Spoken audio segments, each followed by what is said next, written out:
crowd came through and started charging up those stairs, there were a limited number of officers, and there are photos of the heavily armed officers with long guns, but it would have been, they would not have been trained to or expected to use a deadly force when people are rushing up the stairs. They would form defensive lines as best as they could to push them back down. But they became outnumbered in the behavior of what was supposed to be, or what the department thought would be, a loud but peaceful, boisterous crowd became very vicious. So it changed the dynamics between the Capitol Police officers and the people rushing up those stairs. But I'm telling you that using deadly force to protect property would not have been appropriate. So they were adjusting, trying to get in position, and the department was trying to get more people in position, but the Capitol was being rushed from multiple sides. Let me remind our viewers that they can take part in this conversation. I'm sure a lot of us have questions for Terrence Gaynor. We're going to open up our regular lines for this conversation. That means Democrats, your line's going to be 202-748-8000. Republicans, your line's 202-748-8001. Independents, you can call 202-748-8002. Remember, you can always text us at 202-748-8003, and we're always reading on social media, on Twitter at C-SPAN WJ, and on Facebook at facebook.com/C-SPAN. Chief Gaynor, we just showed our viewers some snippets of some of the video that was published by the Washington Post of the events that happened inside the Capitol that led up to the shooting of Air Force veteran Ashley Babbitt. Have you seen this video, and can you explain to us from the law enforcement perspective some of the things that happened there and what those officers must have been thinking?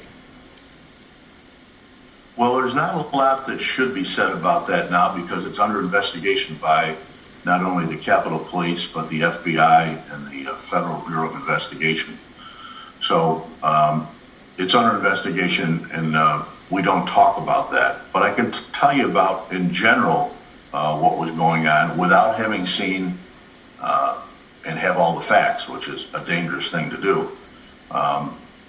Those protesters were violent and trying to break into an area very close to the House chamber. And the officers and agents inside the last doors that were protected those in the chamber, and from anybody trying to get in the chamber, was a very dangerous situation, because the primary responsibility of the Capitol Police officers and agents is the protection of life. There were members in that chamber, so they were trained, and the expectation is that they would not let the chambers be breached. And I believe that that's what the officers and agents were trying to do. And that's a very positive out of this, that notwithstanding how terrible this looked, notwithstanding that windows and doors were broken and they got in, that those officers and agents were able to protect all the members, all the staff, and ultimately get them safely out of there. And your viewers should know that neither the House chamber nor the Senate chamber was breached by any of those rioters while there was staff or members in there. It is when the appropriate order was given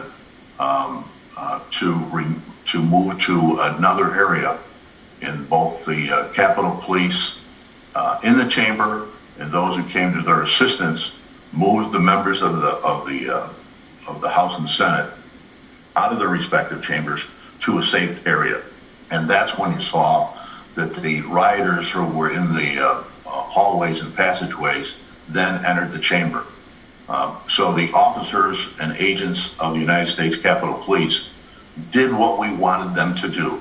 They protected the life of the members, the constitutional officers, and the staff, as frightening as it was for both the members and the staff, and got them to safety.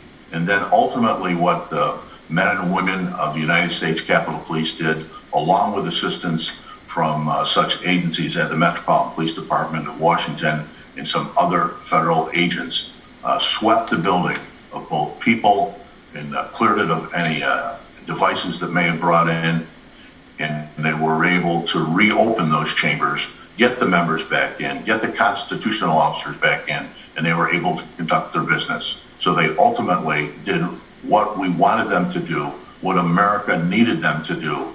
So now we'll spend a lot of time as appropriate in both the sergeant of arms and the chief. We're already in, I'm certain by that time, and as we follow up now and talk about how we got to that point, we'll fully explore what happened.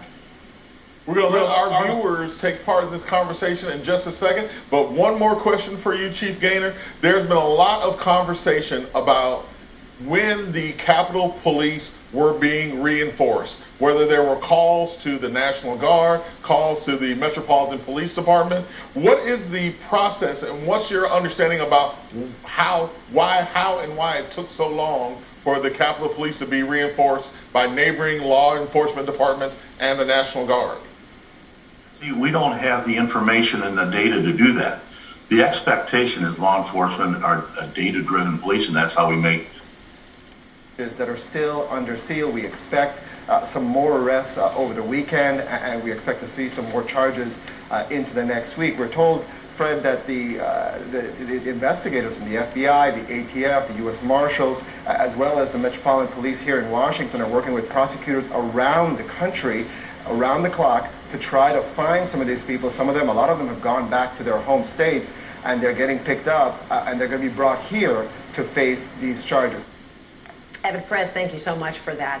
Meanwhile, President Trump is reeling after his favorite social media platform, Twitter, indefinitely suspended his account. CNN's Sarah Westwood is at the White House for us. So, Sarah, what has been the reaction?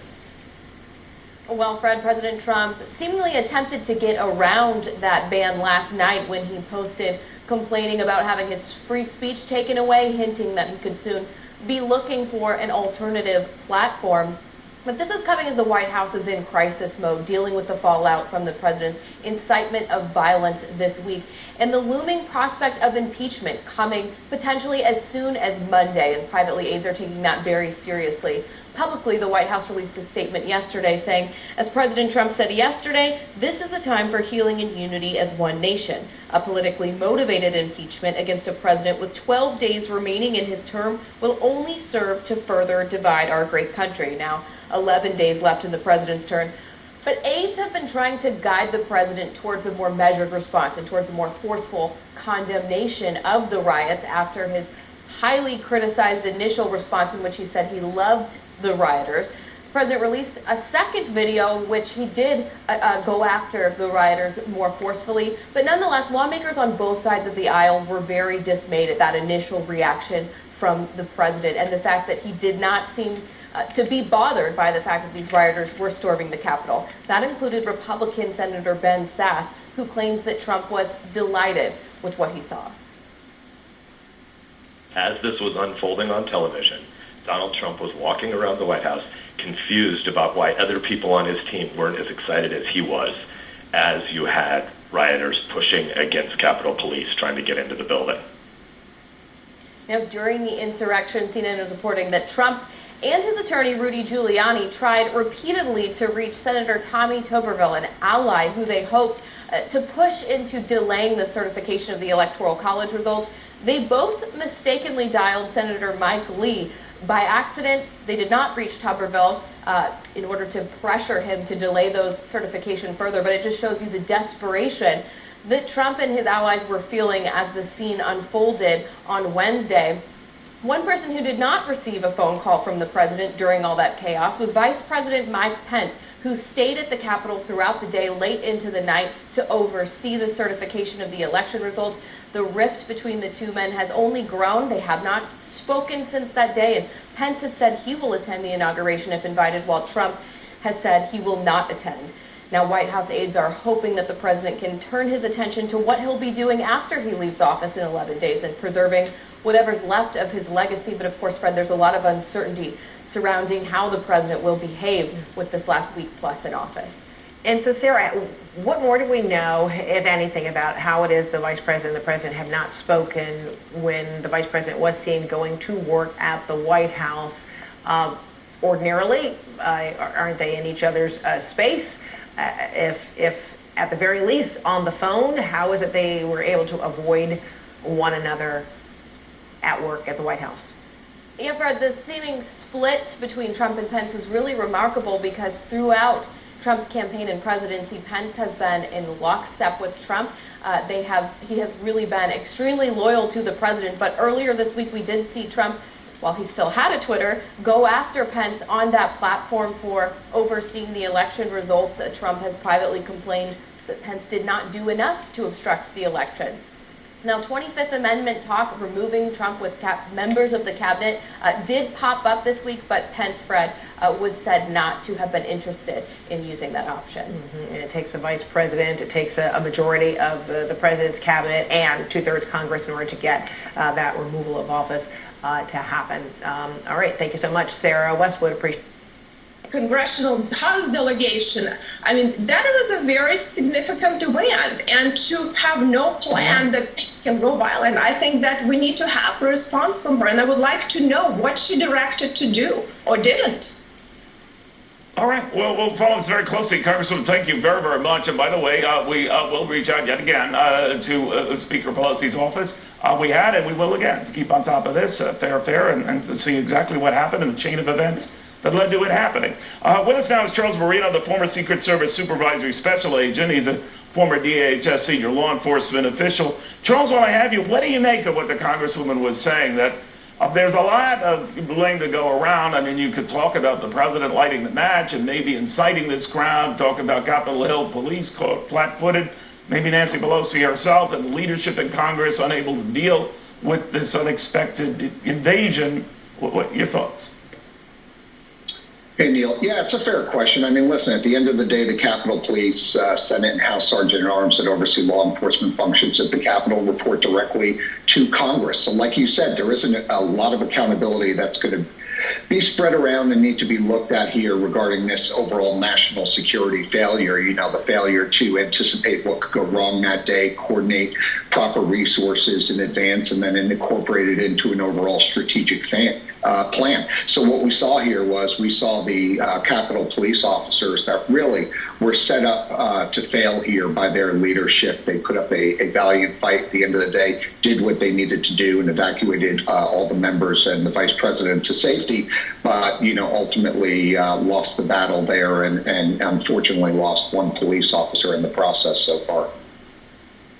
I'm just wondering how we prevent this kind of thing from happening again. I mean, obviously, groups of all sorts take out permits for protest in Washington. This one got out of control. But now I guess the fear is, just to make sure it doesn't happen again, you know, expand the, you know, auto-less zone around the Capitol, much as we've done around the White House, around Pennsylvania Avenue. I think that came since 9/11. Is that necessary? Yeah, I think this is where where DHS was absent in terms of their overall responsibility to monitor the threat activity here domestically.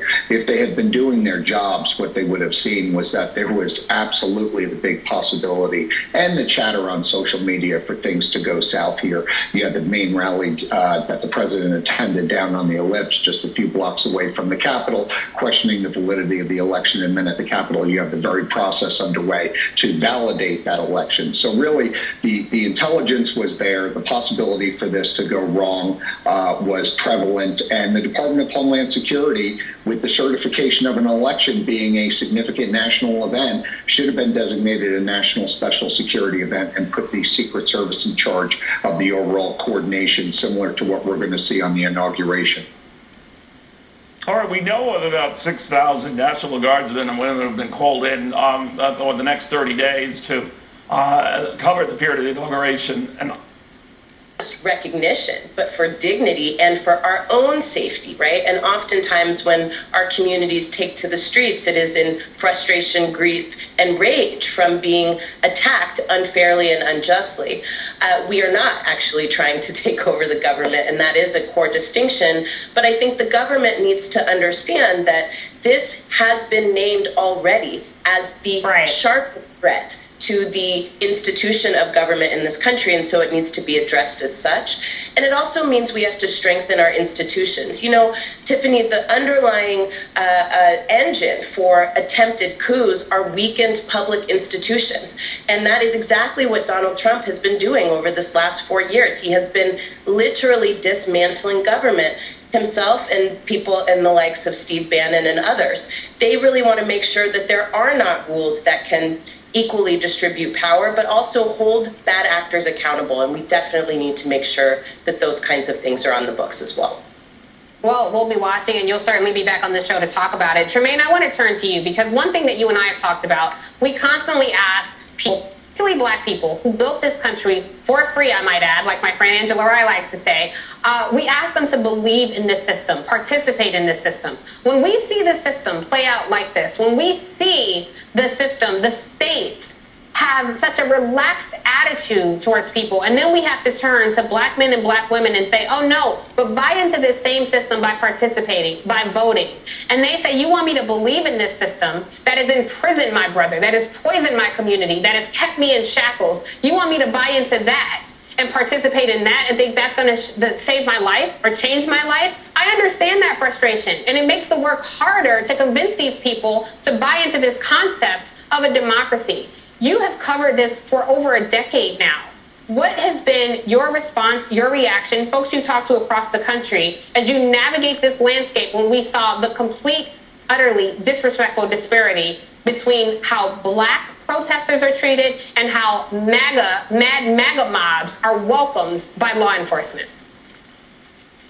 Tiffany, it's been wild to navigate, and it's easy to say that this is just America being America, which it is. But I've been talking to brothers and sisters from all across this country the last few days about the deep double standards we've seen. In Ferguson alone, they were literally making up laws on the spot, saying that protesters couldn't literally stand on the sidewalk, that they had to keep moving, or that any gathering of black folks was an unlawful assembly. And then we kept talking about this idea that what we saw play out at the Capitol was all based on a fiction that the election was stolen, and a fantasy of QAnon, of a cabal of baby-eating, blood-drinking Democrats, right? And also, when you saw what played out in the Capitol building, there was one moment that we came back to time and again that was probably the most heart-wrenching in these conversations. There was a mob of white folks in the Capitol who were chasing a black police officer who had a gun on his hip and a baton, and he didn't swing that baton. He didn't fire a single shot. Can you imagine if there were 100 or 200 or 300 black men and women chasing a white officer?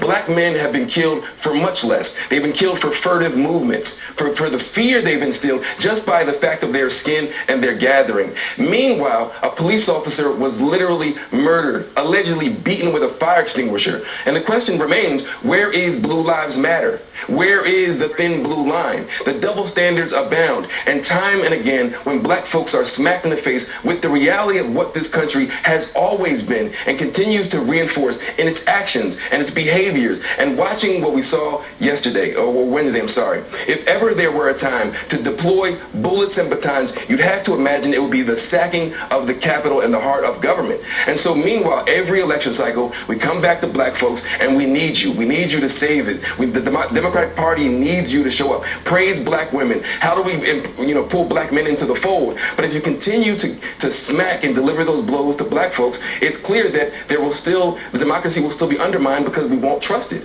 And that conversation is the same conversation we've had 4 years and 40 years ago. And so, Tiffany, it's been wild, but the same conversation keeps popping back up and it keeps reinforcing itself. Yeah, I mean, we keep having the same conversation. Capitol Police, I mean, that came with the territory. So, Fernita, Democrats are, planning to introduce this article of impeachment that has already been drawn up as early as Monday. Is it your view that there is a strong case in which to impeach this president for a second time? Yes, absolutely. Honestly, I don't know how anyone can watch that video and focus on the argument that the president only has a few days left, so we should wait it out, as opposed to the gravity of the misconduct. Impeachment is very important. So the House does have a good case if you think about what impeachment would accomplish. The first is accountability. The president incited a riot. More people could have died. This could have been significantly worse than it was. And, thoughts to the 5 people who perished as a result of his actions. It's also about creating historical precedent. Right? We make it clear that this behavior violates the presidential role if the House impeaches for this conduct. And this is separate from whether or not the Senate convicts. The impeachment itself sends a powerful message about what the president can and cannot do in executing the duties of his office. So I think I heard you say that even if the Senate were not to convict, because the Senate wouldn't get it until like January 19th, 20th, right at the time of inauguration, even if they would fail to convict, you think it is impactful enough that the House would be able to impeach the president, and help explain your view on that, why that is enough even without a conviction? It's important because this president has violated so many norms over the course of his time in office that we really need a reset. Impeachment does that to some extent because it sets a new standard for what the president cannot do. And even more importantly, Fred, I think this raises the question of why should the president be immune from the one penalty that the Constitution provides just because the conduct occurred late in his term? We don't want to set a precedent where presidents can engage in this behavior in year 4 or in the last weeks of their term and then refuse to go after that president for that misconduct. And so we really have to be concerned about setting a precedent where we hold the president accountable for the entirety of his term. Sean, Speaker Pelosi is also talking about, constraint of the president's powers, that perhaps limiting the president's nuclear authority is something to take very seriously right now. Do you see that that is something that is needed, possible, imperative at this point? Well, I don't know that members of Congress have a formal avenue to be able to restrict the president's power without doing something that can go to the 25th Amendment.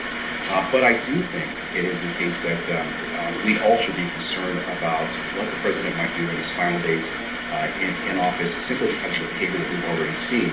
Now, I will say that I, and I think others, should take solace in the fact that look, we've got immensely capable and honorable leaders at the heads of our military services. We've got a significantly strong and admirable corps of government employees who will only follow lawful and legal orders. And so I think that to the degree that people are concerned about the orders the president might give, I think we should all understand that this is an uncertain time and that there's a possibility that we'll see something that we don't want to see. But I do think that it's such that if those orders are questionable, there are certainly people around the president, certainly our military leaders, who will do the right thing for the American people and make sure that this president doesn't act out in a way that threats the United States or threatens our democracy further. All right, we'll leave. Police, even hand in their treatment of people, irrespective of their color of their skin, of the culture, of the philosophical difference.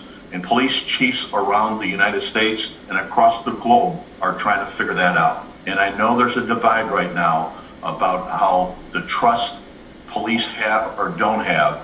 I do not believe that is a salient issue in what transpired up on that bill. Let's go to John, who's calling from Milford, Pennsylvania, on the Republican line. John, good morning.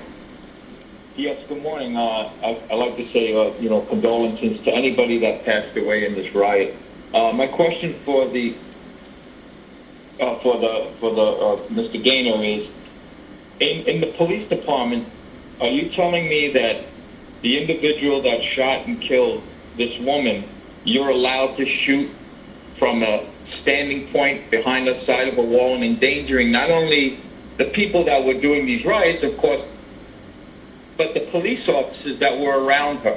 On top of that, I would like to know, which I don't think I'm going to get an answer from, but the officers that were standing guard at the door with their guns drawn while the people were at the door chanting and were trying to get in, are you telling me that they would have been allowed to open fire like a video game and shoot these people that didn't have guns on them? I mean, I know they don't know that, but are they allowed to shoot these people that are unarmed? Because we all know that if this was done to the black people, this would have been an uproar right now. An uproar. And that's not, I'm a minority myself, but this white woman was unarmed. And that is my question. I don't think I'll get an answer because I don't believe you can shoot people coming through a door like a video game. Go ahead and answer, Chief Gaynor. I will give you an answer. Now, number one, I'm not ducking things, but I say it's under investigation. And it will be under investigation. So I've been a policeman for some 44 years other than time out for military duty in Vietnam and other places. So I hear what you're saying. There are strict rules on when you can shoot and not shoot. And I don't believe, and number one, the picture you're talking about with the officers in the chamber that had their guns out pointed towards protesters on the outside, they did not shoot. And each of those incidents will be investigated. But you, I believe, know based on the style of your question, and the viewers should know who are less informed about this, there are strict rules on when you can use deadly force. And we need another 2 hours to go through those rules in the Supreme Court cases that guide police officers. But they did not use deadly force. The deadly force that was used up there will be investigated. But as I said at the beginning of this, there is a special responsibility you have in protection of life, determine when things are in such extremis, when you have to protect members of Congress or constitutional leaders. You know, in that House side, remember the number 3 in line for the presidency of the United States in that chamber. So the decision to make to use deadly force is based on a lot of factors. Well, we'd like to thank the former Senate Sergeant at Arms and former U.S. Capitol Police Chief Terrence Gaynor for being on with us this morning and being gracious enough to take on our questions. Chief Gaynor, good to see you again, and thank you so much for being with us this morning. Thank you. You keep the officer's family in your thoughts and all those who were lost up there. Thank you.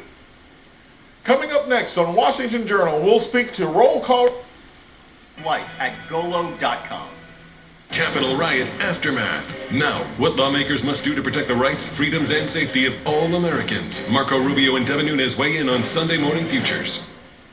Having track phone. Do you want to make some news here this morning and confirm that you are indeed running for Senate? Well, what I would like to say in front of that before I answer that question is that we, you know, to your point of your earlier panel, they made great points. Like, we've been saying this for a while. It's like there was an active plot that the FBI had to stop. They were going to kidnap a sitting governor of one of the states. The rhetoric and this idea, it is not free speech to say 1 + 1 = 3. That is a lie, and that awful conspiracy and lies for 2 months. That election was free, fair in Pennsylvania, in Georgia, and every other state that they contested. And that was the combustion point, what we saw in Capitol Hill. And the idea that you can believe whatever you want, that doesn't give you the right to act on it, and it certainly doesn't give you the right to yell fire in a crowded theater when there is none. And I think that's what an important distinction here. And, you know, with respects to my own decision, yeah, I'm looking at the race really hard. The events of the last 2 months, and especially of this week, really put a little more urgency to that. So, yeah, it's something that we're definitely taking a look at. And if I could just express my overwhelming, you know, gratitude to anyone watching this, you know, the response has been overwhelming and humbling, truly. And these are strange times, and, you know, all the points that your panel were making, that you always make, it's all true. I mean, there's a huge reckoning that's been here. It all came to a head, an awful head, on Wednesday. And, you know, we got to make sure we get this transfer of power in the bank on the 20th. And I don't take anything for granted between now and then, quite frankly, in Harrisburg, and certainly not in Washington, D.C. either. Yeah, and let me just say, Pennsylvania's open Senate seat is going to be one of the most competitive. It will determine the balance of power after midterms in just 2 years. We're forever in an election cycle. Let me ask you very quickly, because we are running out of time. There has been reporting about potential future attacks on local state houses around the country, and as well on the United States Capitol on January 17th. Do you feel the Pennsylvania State House is prepared to meet those attacks should they take place? I do. Certainly now after Wednesday, there's no excuse at this point. What I said earlier, that what separated what could have happened on Tuesday, where we were unguarded and there wasn't any real security presence when we had 200 angry protesters out front, compared to what happened in the Capitol on Wednesday, who knows? But there's certainly no excuse. The whole world saw what happened in Washington. They, as you said, they defiled, the seat of our democracy, and we can't allow that across Pennsylvania or Michigan or any of these states. So everyone needs to make sure that they are, and I know we will be. But going forward, we have to call it out what it is. And this simple fact that Joe Biden may not be your president, but he is the president. And we need to come together and stamp out this awful virus. We have to rebuild our economy. And there's going to be a lot of work to do to get us back to even. So there's a lot ahead, and we need to just stop this. And those that refuse to, they're going to have to be dealt with, because this idea that you can live under the illusion of a lie has to stop, because we saw what happens when they do that on Wednesday. Absolutely. I want to thank you so much, Pennsylvania Lieutenant Governor John Fetterman, for joining us. When you make that decision, promise you'll come back here and talk to us on the Cross Connection. We've got a lot of viewers out of Pennsylvania, so I hope that you'll come back soon, and we look forward to hearing more from you. But at home, don't go anywhere, because next up, I'm giving it to you straight, no chaser, all hour. Let's have a real conversation about America. Don't go or off land. It was the United States president that was removed. Twitter's been under tremendous pressure from its own staff to take this step. And frankly, Fred, it's a lot easier to do it in the final few days of the Trump administration than it would have been to do this a year or two ago. So Twitter is receiving some credit, also a lot of blame for not doing this sooner, and also a lot of blame from Trump supporters who are going to feel even more aggrieved, even more isolated. Donald Trump Jr. this morning telling his fans to sign up for his own email server, his own email list, so he can stay in touch with them. And that reminds me of one other important detail. The Trump campaign is not sending out emails anymore. They're not even sending out emails anymore. So I'm starting to wonder if they're having a hard time getting access to servers to even send emails. This president is incredibly isolated right now. His platforms are shrinking by the hour. Maybe the only way he could reach the public right now is through an old-fashioned press conference, Fred. Okay, well, that could be interesting. All right, Brian Stelter, thank you so much. All right, coming up next, Senator Lindsey Graham harassed at Reagan National Airport, one woman calling him a traitor after he criticized President Trump this week. Who is USAA made for?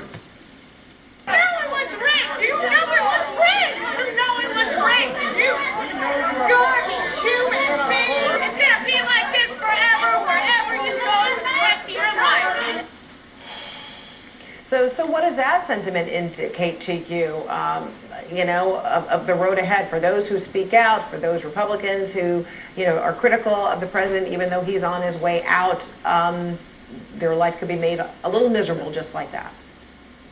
Yeah, believe me, I understand. And you've been there. And I've been there. I feel for them, and it's an awful thing. Mitt Romney was harassed in an airport the other day. We just saw Lindsey Graham, and obviously the vice president, with people calling, for horrible things to happen. It's where we are. We just passed the 10th anniversary yesterday of Gabby Gifford's shooting. I just wrote a piece for Deseret News magazine last month and kind of relived the baseball shooting. I was on that field. So we're in a horrible place as a country in terms of political violence, and we need to do better. And I'm taken heart by what the president-elect has said and the manner in which he's handled the transition, and I hope that we can unify. We certainly need it. The vice president saying he would go to the inauguration, to punctuate his thoughts this week. Yeah. So, and speaking of papers, some hometown papers of Senators Josh Hawley, a Republican, and Ted Cruz, are calling for their resignations as well. I mean, the Houston Chronicles headline says, "Your lies cost lives." And look, it was in the middle of that insurrection.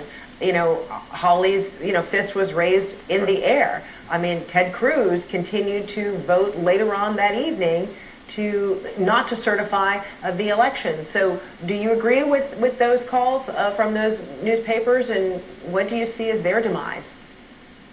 During this whole experience, frankly, for the past 4 years, we've known who the president is, those of us who've been paying attention, and not many of his actions have surprised me, but what has surprised me and has been very disappointing, particularly after the election, is the number of my former colleagues who have been willing to amplify the president's falsehoods about the election and to pull stunts like this, where they try to hold the election up, try to get the vice president to decertify somehow, knowing that he can't do that and wouldn't do that. So that's been extremely disappointing, and I hope people do remember that as these individuals look for leadership positions or look for re-election. That ought to be remembered. It should. So, done without it being a supermajority, and that's another thing. The Senate still has a filibuster, and most bills are still going to require 60 votes. But they can change those rules. They can change those rules, right? They can, but and they've been doing that in recent years. It's a slippery slope, and I think it's a mistake. I think even what they have done with nominees has been a mistake. It makes it easier to ram people through. Only get 51 votes, so it'll be a challenge, but it can be done. I hope that Senator Schumer will reach out to Senator McConnell, and maybe they'll look at the template that Tom Daschle and I put together that did work.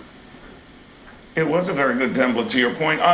Senator, your thoughts on this call for President Trump to resign?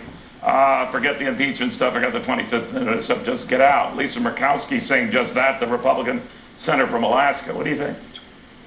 I wish everybody had calmed down. This has been an extremely difficult year, 2020, with the pandemic and the economy and people losing their jobs and stimulus funds that run into the trillions, which we needed to do. But golly, bomb, how much are we going to put on the backs of our children and grandchildren in terms of what's being spent? But I went back and read the 25th Amendment. I was on the Judiciary Committee in the House during the Nixon proceedings, and I've looked at the 25th Amendment more than once. I don't think it applies to this situation.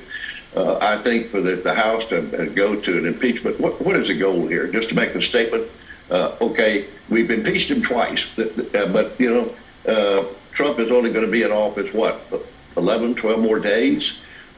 We need to calm things down. We need to change the rhetoric and by the way, if I were President-elect Biden, I would say, wait a minute, hey, I'm just getting started here. We got a lot of good stuff we need to do. Maybe we can do an infrastructure bill. There will be another stimulus bill. I don't need this distraction. I have not really particularly liked what Biden has had to say lately, but on this issue, I think he handled it well. Basically, I got a job to do, and they'll do theirs. But I'm sure he would like to get a clean slate and get started without more acrimony hanging over everybody's head. Yeah, he almost said that without saying it, to your point. Trent Lott, thank you very much. The former Senate Majority Leader was proof in his stewardship there that you can get things done even in a 50-50 body. We're talking about all the confusion and the pandemonium post the violence in Washington. Now no less than Pope Francis weighing in on all this, saying in an interview on Italian TV that the Washington assault was against democracy, against the common good, saying that he was astonished by the assault on the U.S. Capitol. A little more to this. A must in your medicine cabinet. Less sick days. Cold coming on? Where large numbers of terrorists are marching into the Capitol, kicking their feet up and saying, F your couch, right? Like, that's what we've got happening right now in this country. And Merrick Garland and this Department of Justice needs to be very, very aggressive about stopping these kinds of movements. And the problem is there is no history, there's no indicator that Merrick Garland or Joe Biden are really going to be that serious about these issues. And that is my real concern going forward. Fine, Joe Biden said if black people were doing this, they'd be treated differently. They've talked about the history, but I don't see that kind of passion. And if you don't aggressively attack these kinds of terror movements, and I'm not talking about ideology, I'm not talking about going after conservatives, I'm talking about going after people who engage in terrorist activity, the first 2, 3, 4 years, possibly 8 years of this administration will be completely hamstrung by domestic terrorism. And can I just, can I just hop in for 2 seconds? Because it's important. Yeah, let me just say, Ellie, really quick, because Jason said something. I'm coming to you, Ellie, on this, so you can answer this. But I do want to just let our viewers know, because Jason referenced them. Vanita Gupta, who is from the Leadership Conference, she was named as Associate Attorney General. Kristen Clark, who is, of course, from the Lawyers Committee for Civil Rights, who successfully sued the Proud Boys this week, was named to lead the Office of Civil Rights. And Lisa Monaco, who is well known for folks who followed the Obama administration. She's a veteran prosecutor and public servant with decades of experience at the DOJ. She will serve as Deputy Attorney General. So, Ellie, please go ahead with what you were going to say. Yeah, the team is great. Kristen Clark specifically is on it. Vanita Gupta has been one of my favorites for the Supreme Court shortlist for a while. It's a great team. What Jason said is so important. Domestic terrorism is our #1 threat, but I just want to add, we do not need new laws to deal with it. All right, we do not need new federal legislation. We do not need a new surveillance state. Insurrection is already a crime. All right, conspiracy to commit crimes are already crimes. Felony murder is already a crime. What we need to do is not have a new surveillance state commission. What we need is to take the laws we already have and apply them to white people. For once, let's try it. Tastes just like chicken. Let's take the laws we've got and apply them to white people and see what happens. Because I think that's the way forward, not with new laws and new regimes and new surveillance. Jason, let me ask you, because President-elect Joe Biden has intimated that he's not eager to prosecute the past. However, as you well know, this administration has committed multiple questionable acts, if nothing else. I'll leave it to the courts to decide if they were legal or not. But you have 600 migrant children who were orphaned. So what's your assessment for this DOJ? Should the incoming administration snatch some wigs as the Trump administration is on their way out? They need to snatch wigs, they need to snatch chains, they need to take off their earrings and put on Vaseline. You got to go to war with these people because they've gone to war with the United States. That's the thing that has always concerned me about Joe Biden. Here's the thing, Tiffany, there is absolutely, look at Pinochet, look at Mussolini, look at any world leader that has attempted to become a dictator, some who actually became dictators in the United States. There is no historical precedent for letting somebody like that stay. They've got to make sure that Trump and his family are faced with options so dire politically and legally in the United States that they want to leave. If he is allowed to stay here, and people say, oh, this is extreme. No, you can't let Donald Trump walk these streets. If he is able to walk free after he leaves the White House, I know he's got some charges coming from New York. I know he'll have charges coming from different places. But if this man is allowed to walk free, if this Department of Justice says, oh, we're going to put you a slap on the wrist, be nice, just don't tweet, stay on Parler, he will foment this kind of violence for the rest of this administration. He won't be stopped. And I also think, and this is going to be important for the Department of Justice, they have to investigate members of Congress. Because if you look at the interview that Clyburn did yesterday, and Donna Edwards has mentioned the same thing. Where the treason resides, there are members of Congress who are helping and providing information, maybe they're staff members, to bring people into the Capitol. I hate to interrupt you, Jason, but I want to thank you, Ellie and Jason. We do have some breaking news to get to, though. So before we go to break, a second Texas newspaper, the San Antonio Express, is now calling on the Senate to expel Ted Cruz for his role in stoking Wednesday's riots with his false story of voter fraud following the heels of the Houston Chronicle. I should just give some context for our viewers. Ted Cruz has never been a favorite on the Senate, even among his GOP colleagues. You'll recall he was trading a lot of insults and was on the opposite side of Donald Trump during the campaign. So this about face that we saw from Ted Cruz during the past 4 years has been stunning to those of us who've covered politics for a long time. So it is quite impressive that a second newspaper is calling for Ted Cruz to be expelled from the U.S. Senate. I cannot underscore where we are in this country enough. Don't go anywhere, because up next, the 117th Congress is quite the literal edition of Who Got Next. Just keep it right there.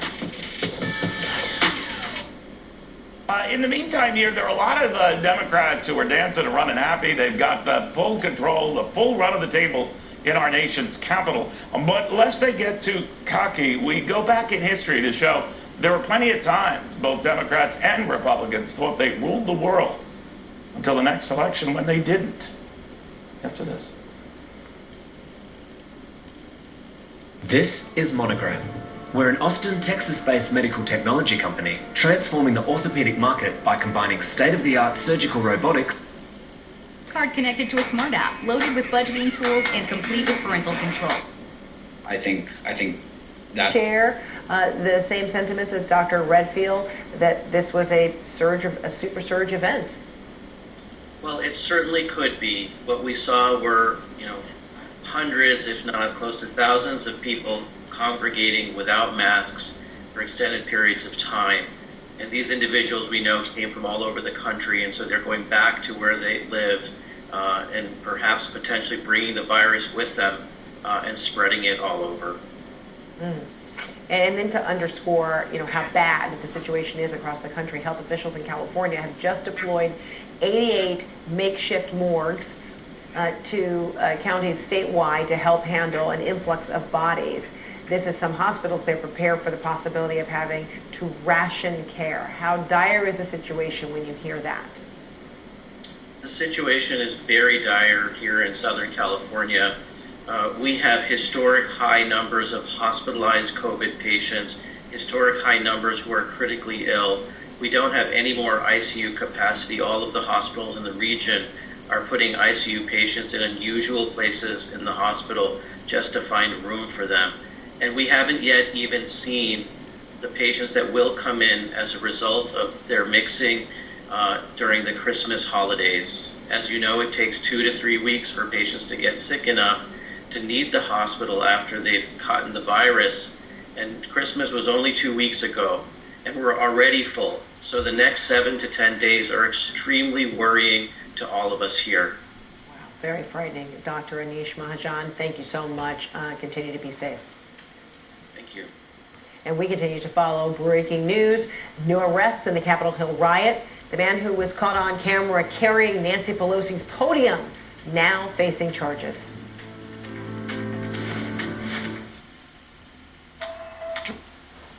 But also Trump's first 100 days. There wasn't much bipartisanship going on. Biden has said he's going to unite the country. He wants to work with Republicans. I think those first 100 days are going to be very telling, because I think if Democrats try to ram things through, again, the party that does that usually pays the price down the line.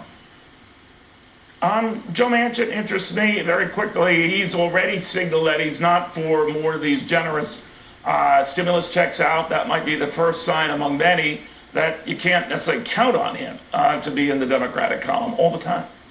No, you can't. But if they're going to raise taxes or repeal some of the Trump taxes, they're going to need Joe Manchin, and he hasn't indicated where he is on that. So without a doubt, maybe they could pass the 2K checks with other votes. But if they're going to raise some taxes, then they're going to need all the Democrats on board. All right, we'll watch it very closely. Bob Gusak, Happy New Year, my friend. It's been a crazy week, and I appreciate your expertise and calm through this week. We'll continue monitoring all of this at Fox, including this effort right now to get the president out of office right now. They might be uphill leaps, but the political season goes on and on and on. See you Monday. Crest gum detoxify. My gums are irritated. Cat, man, Frederica Whitfield. We begin this hour. Has received 232 votes. With the votes in the 2020 presidential election now counted and confirmed by Congress, attention turns to the inauguration of the 46th President of the United States. On January 20th, Joe Biden and Kamala Harris take the oath of office as President and Vice President of the U.S. Our live coverage begins at 7 a.m. Eastern on Wednesday, January 20th. Watch live on C-SPAN, watch live streaming or on demand at cspan.org, or listen with the free C-SPAN radio app.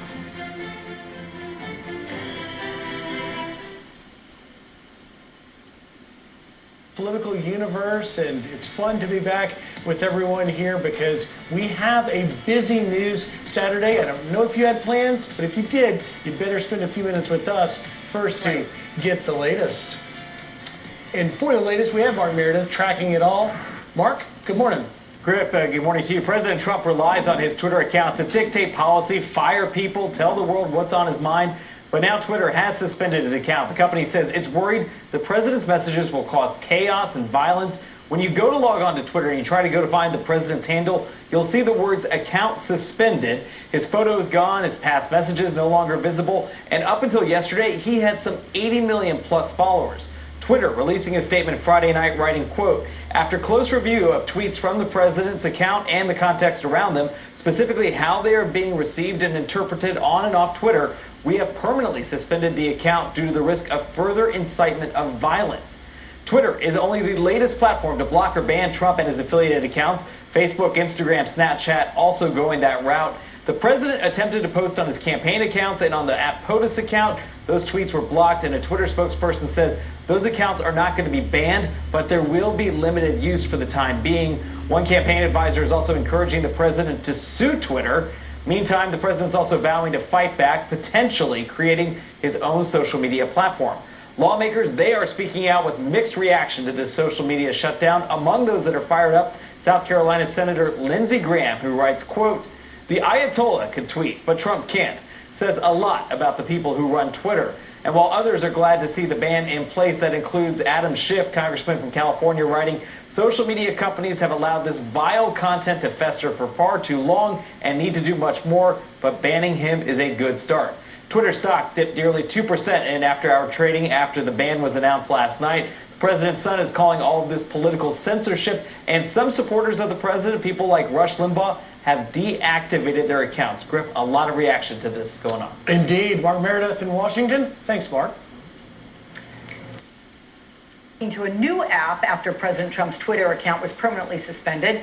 Parler is being advertised as the, quote, free speech social network, but it has already been banned from the Google App Store until it steps up its moderation policies. Let's go to MSNBC's Ali Velshi. My colleagues there live on Capitol Hill for us. Ali, welcome to you. So how does this app, Parler, differ from the other social media platforms?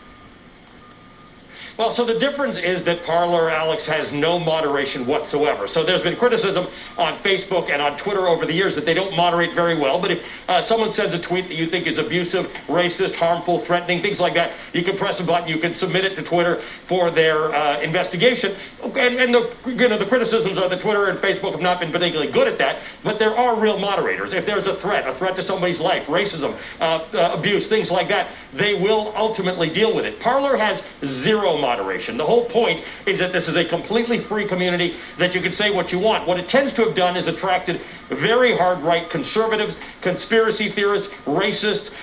It's garbage. I mean, the stuff on Parler is remarkable garbage. There's some space for real conversation, but the hashtags are anti-Semitic, they're racist, they are anti-black. There's a lot of MAGA 2020. There's a lot of Stop the Steal, which is the movement that was involved in promoting what happened at the Capitol on Wednesday. So what a number of conservatives have done is they've either been banned from Twitter and they've gone to Parler, or what we've seen overnight is a number of conservatives, and I don't want to brandish everybody as conservative because there are some perfectly reasonable, moderate, smart conservatives on social media. A lot of very far right conspiracy theorists have left Twitter on their own and moved to Parler, opened up their account, and they're now pitching other people to get off of Twitter and to join Parler. The rallying cry here is First Amendment and censorship, Alex. The Parler folks are saying social media, tech giants are censoring free speech, and they're uniquely censoring conservatives. Come to Parler, and this is a free space for you to have a conversation. I'm curious, I mean, is it hard to join? Do you find anyone of a more broad-minded approach on there that is active? Yeah, you do?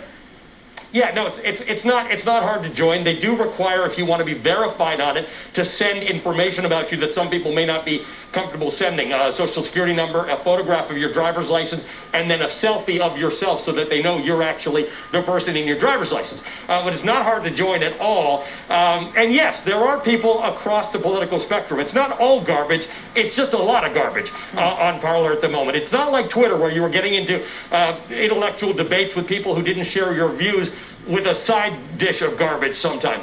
Parler is mostly the crazy stuff, the conspiracy theory stuff, with a side dish of some intellectual conversation with people who don't share your perspective. So, you know, it's a big discussion, Alex, about what that should look like, what that town square, the digital downtown square of the future should look like.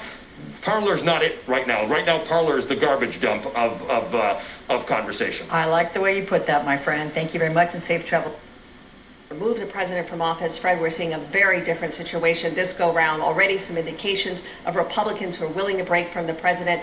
Representative Adam Kinzinger, Senator Ben Sass, as well as Senator Lisa Murkowski saying this: he needs to get out. He needs to go do the good thing, but I don't think he's capable of doing a good thing. So we will see how that all plays out. If, in fact, he is removed from office, what does that mean? He's already gone. It means he'll never be able to run for another federal office or hold another federal office again.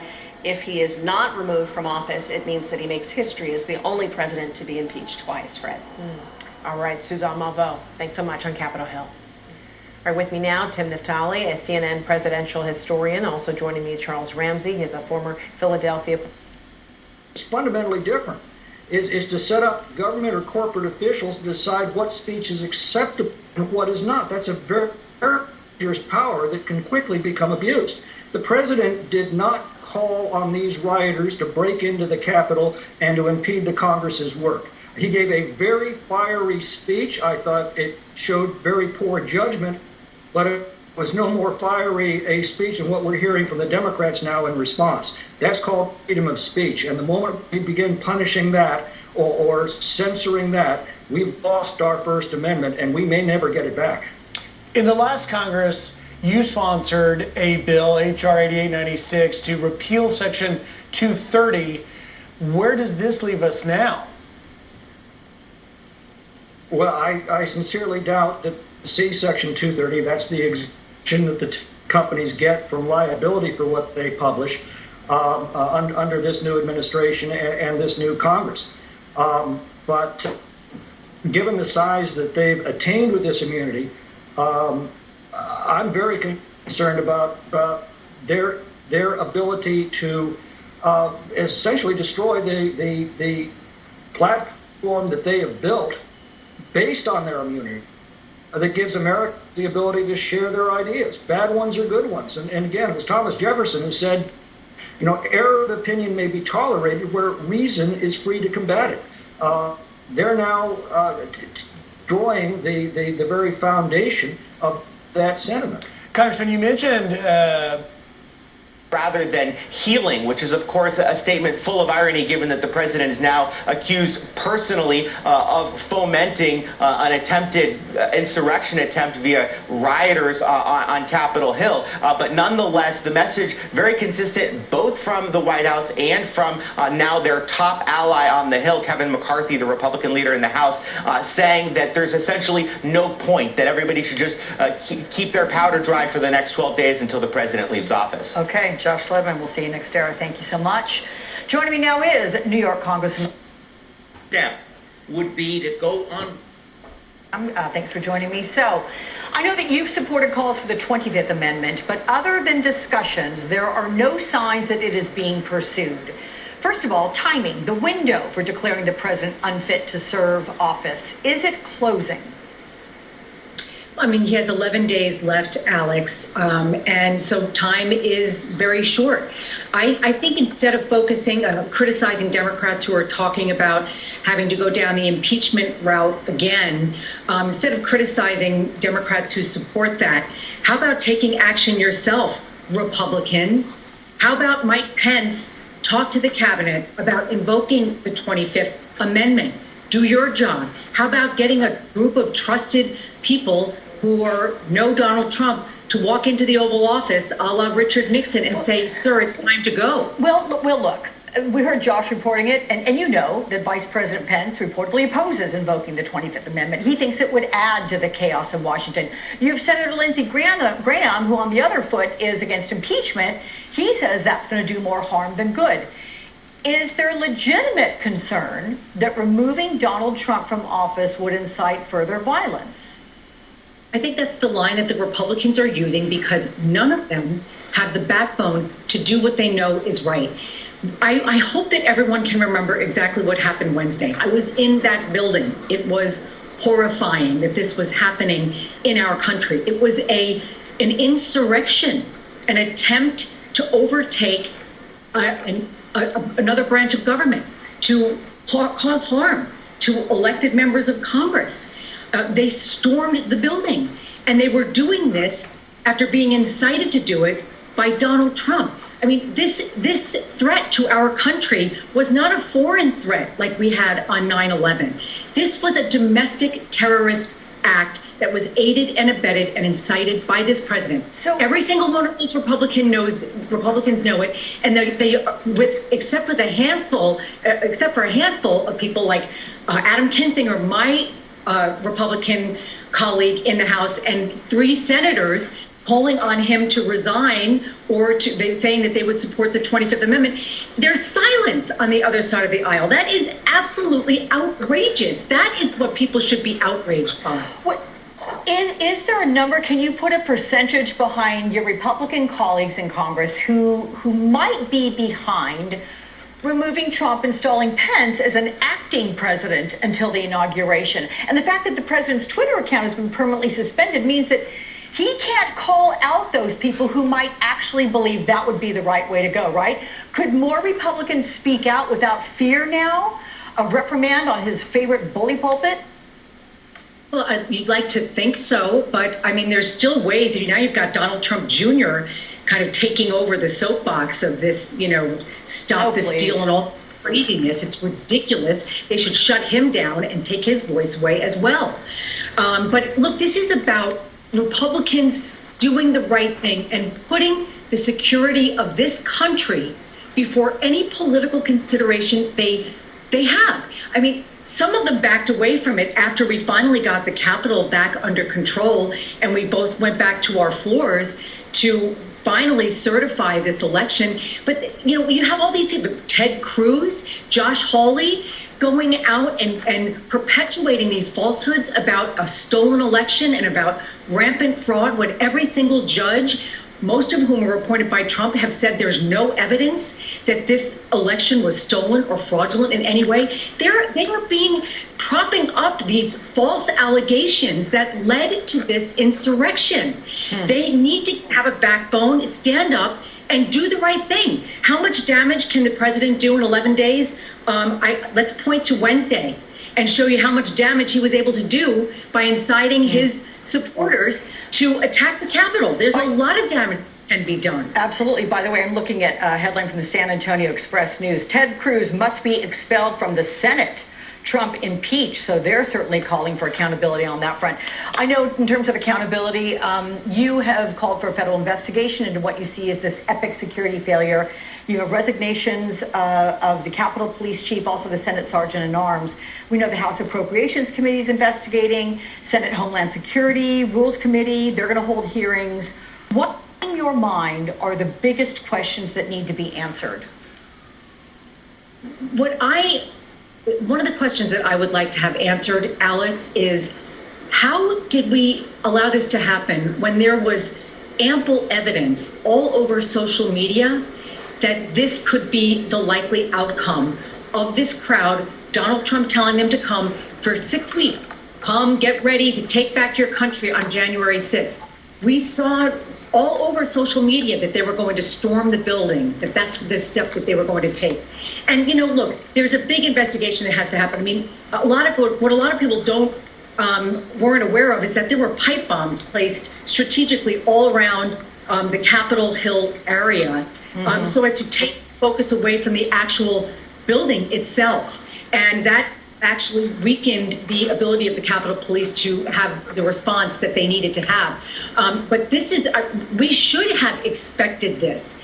The social media told us that this was what this group wanted to do. Now we have an inauguration in 11 days, and it is critically important to the survival of this democracy that peaceful transfer of power happen on January 20th, where it always happens, right at the Capitol.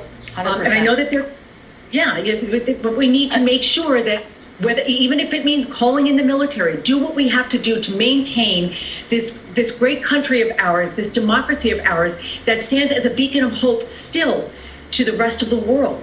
Yeah, this is something that will take place on January 20th without the current president in attendance. The whole last week has been a pretty long and shocking one. New York Congresswoman Kathleen Rice, thank you so much. Good to see you. Nailing down a timeline for impeachment. How fast could it realistically happen? Thank you. From the White House, in the final few days of his presidency, he said yesterday that he wants to wait out the clock. If we were 6 months out, we should be moving everything to get him out of office, impeaching him again, trying to invoke the 25th Amendment, whatever it took to get him out of office. But I am focused now on us taking control as president and vice president on the 20th, and to get our agenda moving as quickly as we can. Biden announced his economic team yesterday, announcing his picks for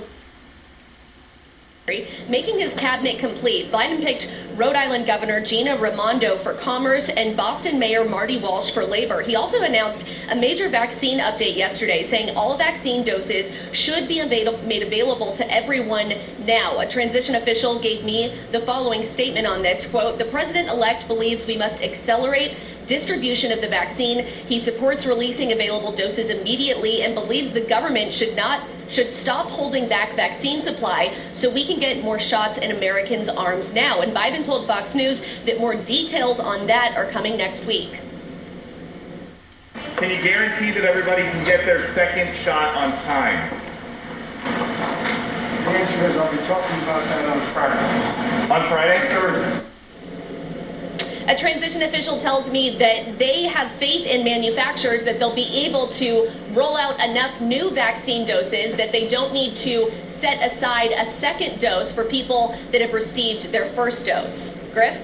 All right, Hillary Vaughn in Wilmington. Thank you, Hillary. Alicia?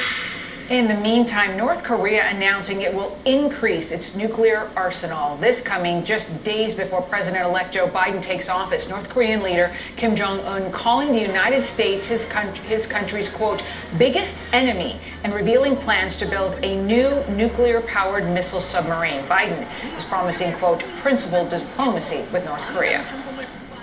A somber day on Capitol Hill as colleagues and friends mourn the death of Officer Brian Sicknick, who died after being injured during Wednesday's riot. What lawmakers are doing to honor his life? Next.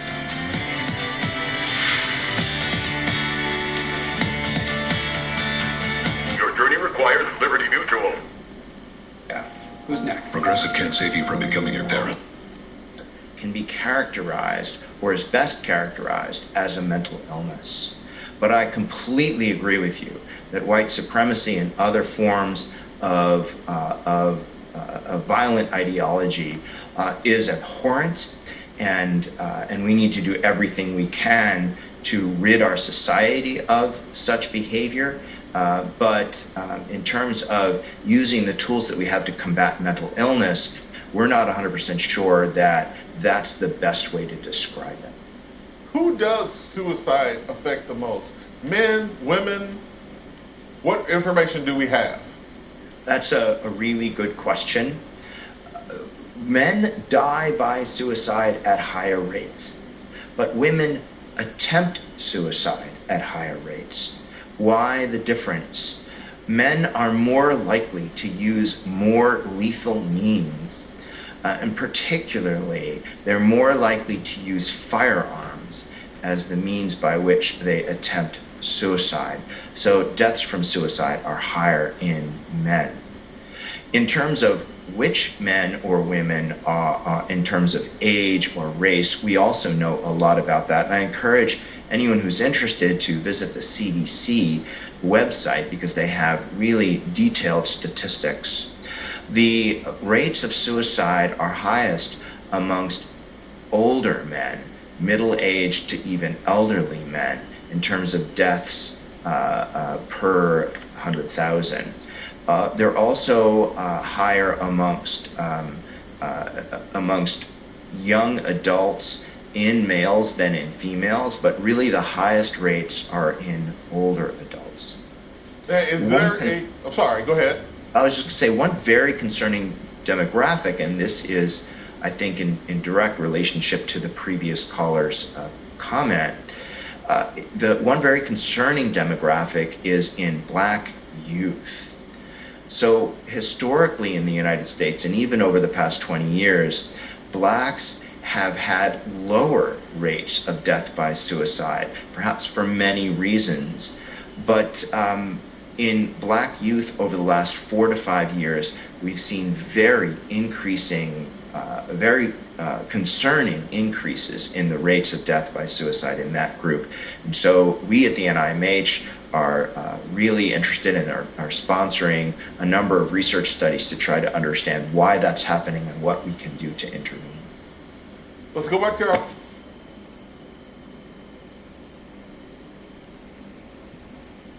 Back to that moment, how you were processing all that was unfolding all at once. It was obviously a shocking day for all of us. And earlier that day, my wife had said, this is going to be a very important day in history. Make sure you keep track of everything that's going on, because you sometimes forget what happened.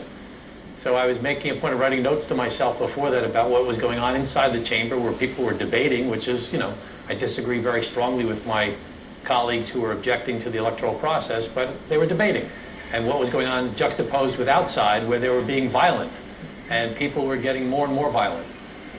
So I just wanted to make sure I kept track of what was going on that day, and it just ended up being something much more dramatic than I thought it would be. Right. When your wife was talking about that, she was really making reference to the fact that this was going to be the day that, you actually certify the vote, but you and your wife, no one really could have known that it was going to be, this kind of history that was being made. So, were you thinking about your safety?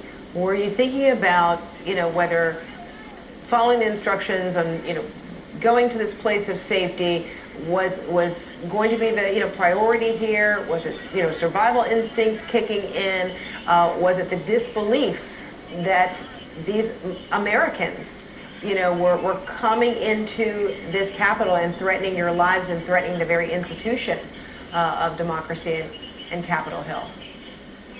I think it's all those things, Frederica. I think that I was feeling I talked to some people afterwards, because I said in one of the videos that I felt remarkably calm. And they talk about how your adrenaline starts pumping during fight and flight. And, there were guns drawn all around us. We heard a pop, pop, pop, pop. We thought that was guns. That was probably when they were breaking through the door through the glass in the door where the president walks through. They say, "Ladies and gentlemen, the President of the United States of America." The protesters were breaking through that with steel pipes. Later on, we did hear gunshots, and the Capitol Police, you could hear on the radio saying, "Shots fired at the Capitol, shots fired at the Capitol." That was probably when the woman was killed in the Speaker's lobby afterwards. I was one of the last people to leave the chamber because we were up in the gallery, and my seat was the furthest away from the exit point, and we actually got delayed because we weren't sure it was safe to go out into the hallway. Finally, when we did get out of the hallway, into the hallway, we saw people on the ground, protesters, surrounded by Capitol Police.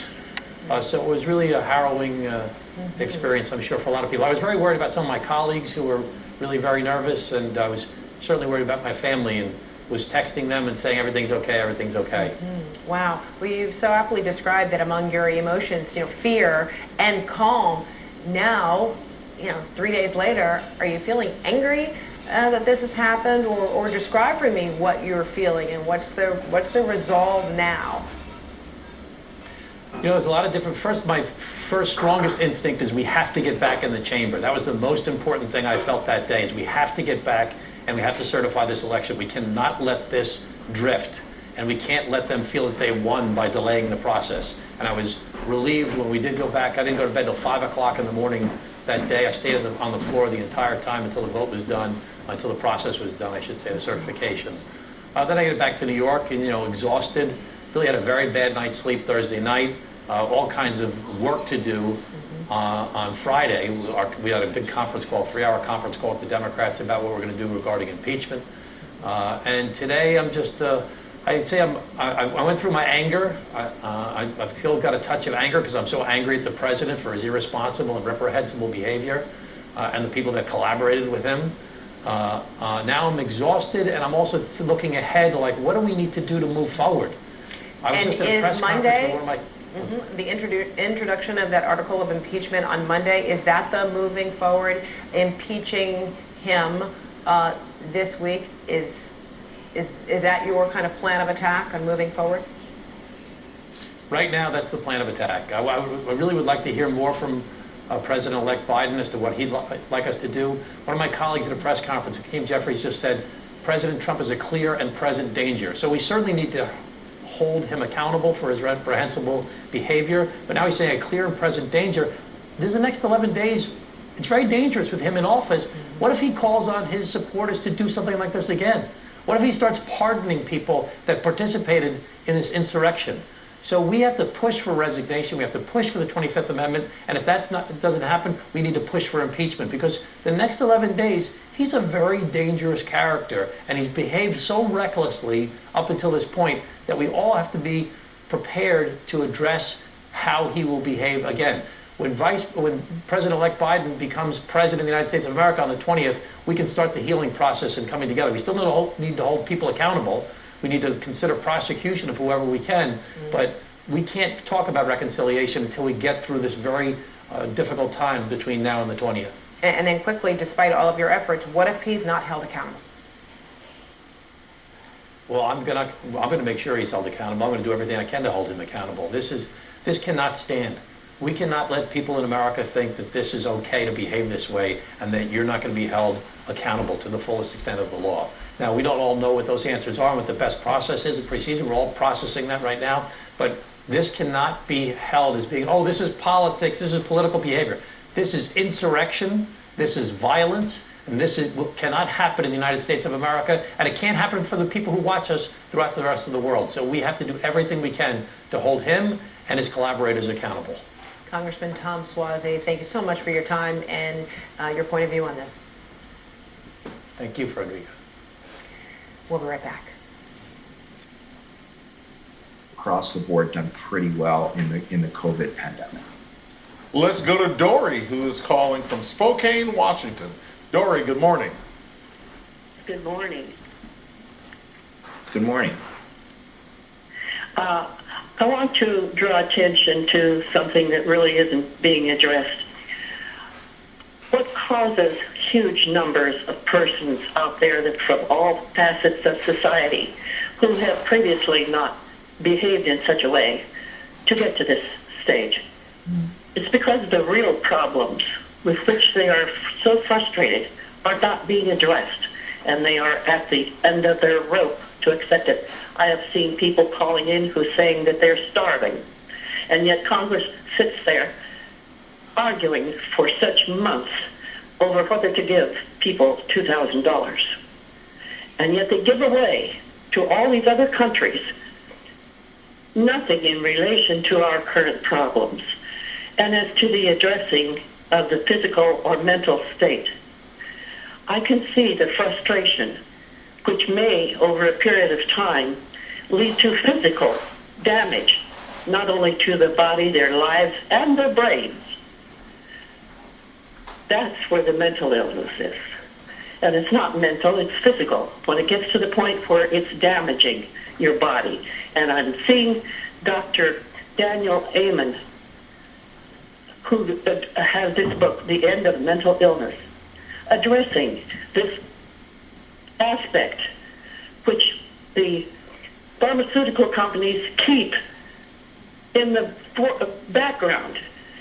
Go ahead and respond to Dory there. Yeah, Dory, I appreciate the question and the comment. I think there's several facets that I'd like to comment on.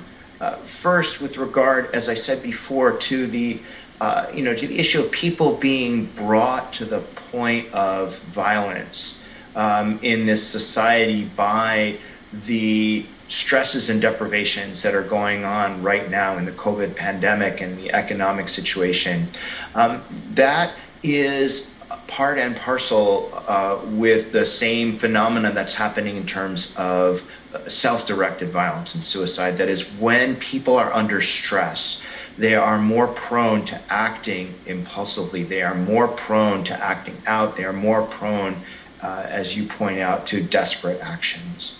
And so we can say that the economic upheaval, that the COVID pandemic and all the deprivations it's caused upon the society is going to increase the rates at which people are acting out in all sorts of different ways.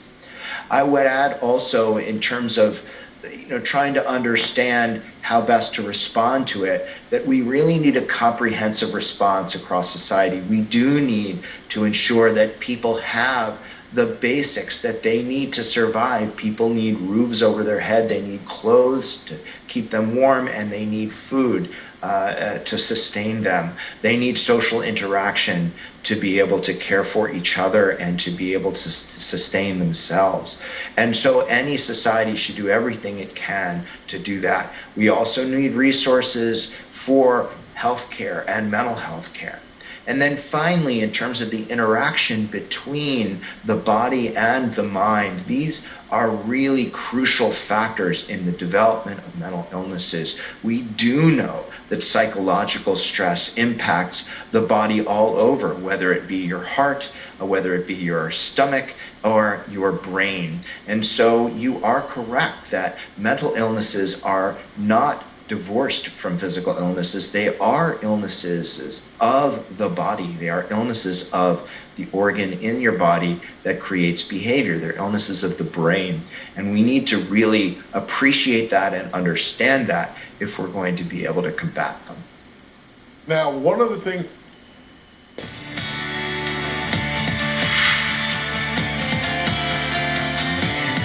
The Fed is printing money like crazy. Debt is rising by the trillions. Is there a way to profit from this madness? What do these experts say? The more money you print, the less your dollars are worth, and that's why you want to own gold in your portfolio.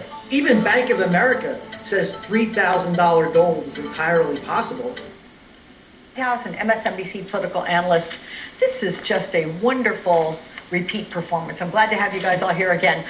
Elise, I'll start with you here because there is an op-ed in the Washington Post. It is titled, "The Conservative Case for Impeachment." And it says, the dangers of a failed impeachment are clear. If the Senate votes not to punish a president who revels in an assault on the Capitol, future demagogues will take note. If the votes simply aren't there, a sad prospect, it might be better to keep a watchful eye over the sitting president and perhaps condemn his actions through a resolution of censure rather than once again tell him that he is untouchable.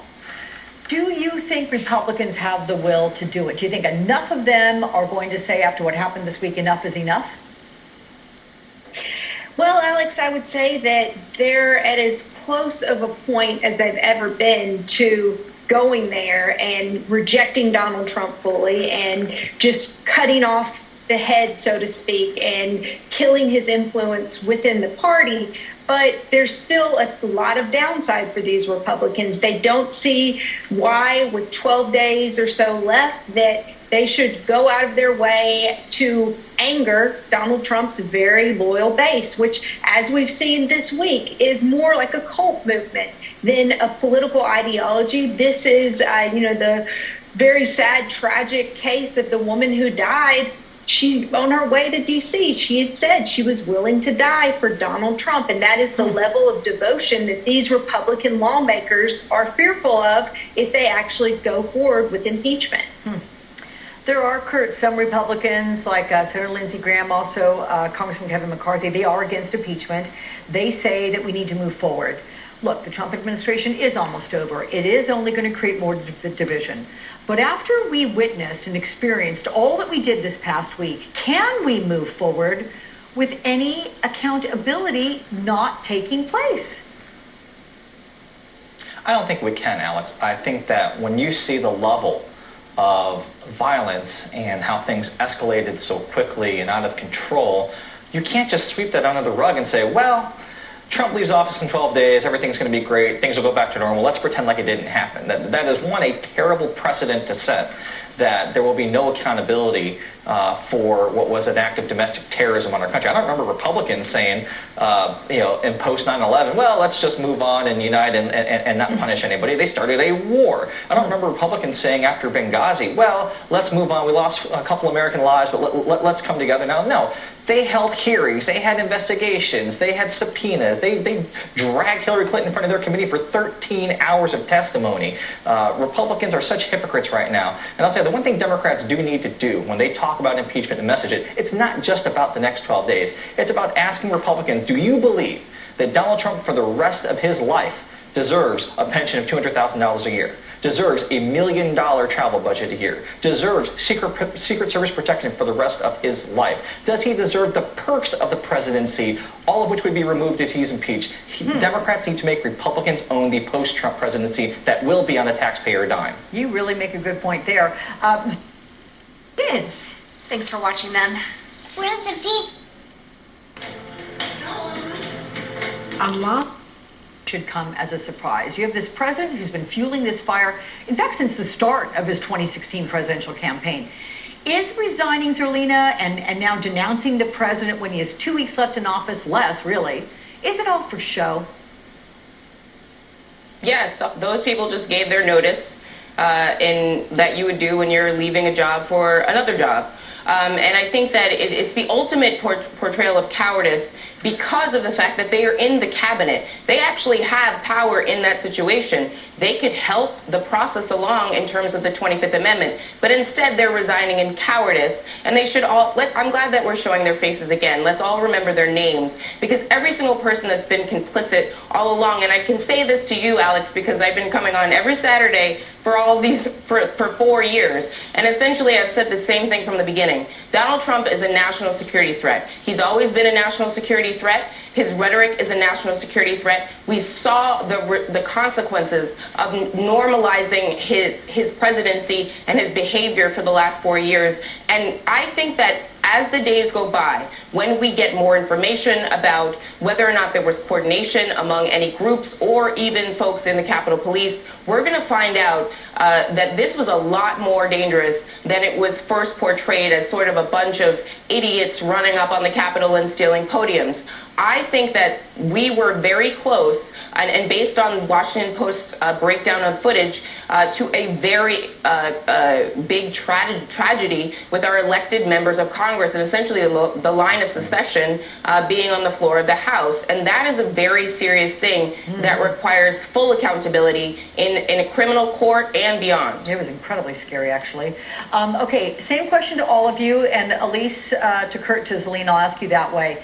With the New York Times reporting the president is considering pardoning himself, as well as members of his family, do you think that the concept of legal action against him is starting to sink in? Elise. You could see in that hostage video that someone had gotten to Donald Trump and had convinced him, hey, there might be serious criminal consequences to the insurrection you incited today at the U.S. Capitol. So he gives a hostage video and very quickly recants it from Twitter and then is finally kicked off of Twitter. So yes, I do think that Donald Trump, it's starting to sink in that he isn't able to do everything that he wants whenever he has any whim and get away with it, because it's coming home to roost. Kurt? University of Phoenix is a... Don't miss 2 days and nights of high-speed, high-flying races. Wide receiver DK Metcalf on every snap. That's how he thinks football should be played at the highest level. The best against the best, all game, every snap. When speaking to Rams head coach Sean McVay this week, he described Metcalf as being the closest thing to Julio. From Operation Warp Speed, that's the federal coordinated effort to disseminate vaccines. So I hope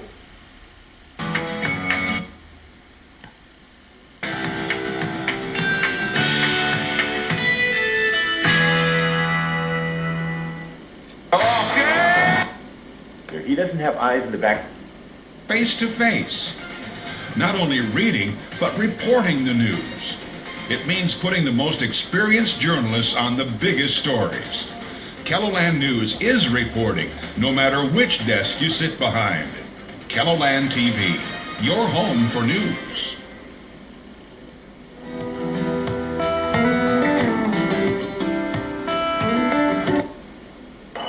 Joey, we're just standing here! We're just standing here doing some What are we supposed to do? Okay? The Supreme Court's not helping us. No one's helping us. Only us can help us. Only we can do it. A mass group of Trump supporters stormed the U.S. Capitol on Wednesday to stop the certification of what they believe was a fraudulent election.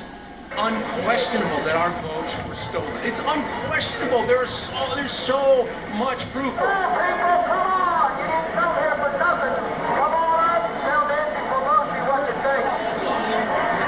We want our representatives to do the right thing and decertify like the 7 swing states.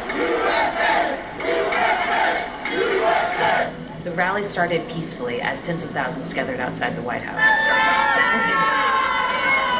They cheered Donald Trump and his allies as they continued to lie that the election was stolen. Let's have trial by combat. He just said trial by combat. I'm ready. I'm ready. People marched down 2 avenues to the Capitol, and once they got there, some broke through barricades. Once a few rioters broke into the building, the mob followed. I was actually here while this guy started breaking in with a cane. Obviously, there's a power struggle. There's peaceful guys that were like, no, we don't want to do that. Then there was that guy. You know, he just said, well, I'm breaking it in. We broke down the barriers, and we rushed them. We charged them. We got all the way to the steps and made a line. So we stood there and we tried to push them back a little bit until finally they started getting rough with us. So we tried to push them back. So that's what we did. We pushed them back. We tried to get up the steps. They wouldn't let us up. So then they started pepper spraying and macing everybody. Thank you. Are you okay? Get some milk in your eyes. They maced me. They pushed me out and they maced me. We spoke to some people who broke into the Capitol. Literally just what happened in there? Tell us what happened. Yeah, we went in there and then I walked in and there's just a whole bunch of people lighting up in some Oregon room. I don't know if it's an Oregon, just tons of Oregon paintings, but they were smoking a bunch of weed in there. And then we moved it down. So many statues. Cops are very cool. They're like, hey guys, have a good night. Well, some of them, it's just crazy. It's really weird. You can see that some of them are on our side. Hey. We've reached out to the Capitol Hill police for comment, but have not yet heard back. We've had your backs for a long time now. Long time. A huge group of us stormed inside. And as we were basically shouting at the cops. And there were people arguing with them, trying to get them on our side, basically. Clashes with police happened sporadically throughout the day, and waves of tear gas wafted over the crowd.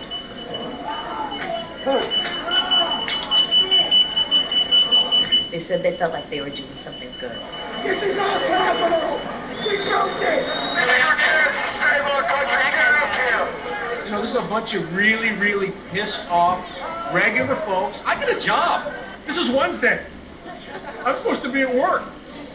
Yeah. Shut on me. That's what we're doing. We're fighting back. And what's the point? What's the end game? What's the point? Yeah. We're losing our freedom. What do you mean, what's the point? Taking our freedoms, locking us down, and turning this country into a blasted socialist republic. And that is not right. That's what I'm doing here. Ellie Reed, CNN, Washington, D.C. Straight ahead, the former CDC director warning this week's riot on the U.S. Capitol will likely be the next coronavirus super spreader event. Details next. We made USAA insurance for veterans like... And beyond. Well, I'll say this, in the shelters, I had access to all kinds of services that were offered to me, whether it was drug and alcohol rehabilitation, or whether it was job training, short programs, long programs, an amazing amount of opportunities should I want, or the homeless people there want to take them. But in the encampments, I mean, they don't want to go into the shelters, quite frankly, because they have rules. The shelters have rules, and one of them is no drug use inside the shelters. And so we have got these I know there's CDC guidelines that say you can't, you shouldn't dismantle these encampments during the pandemic. However, there are two caveats there, and one is if it's a threat to public safety and if it's a threat to public health. These encampments are a threat to public safety, threat to public health. They really do need to be dismantled, and they certainly have access, should they choose so, to go into the shelters and have services provided for them there. So does that mean that this part of that community needs to be approached in a more targeted way when you're talking about drug abuse there? And it sounds like you're saying the choice not to go into the shelters. Is that, do you suggest going into the field, that they be approached as they are and deal with the person who they are to help them? Yeah.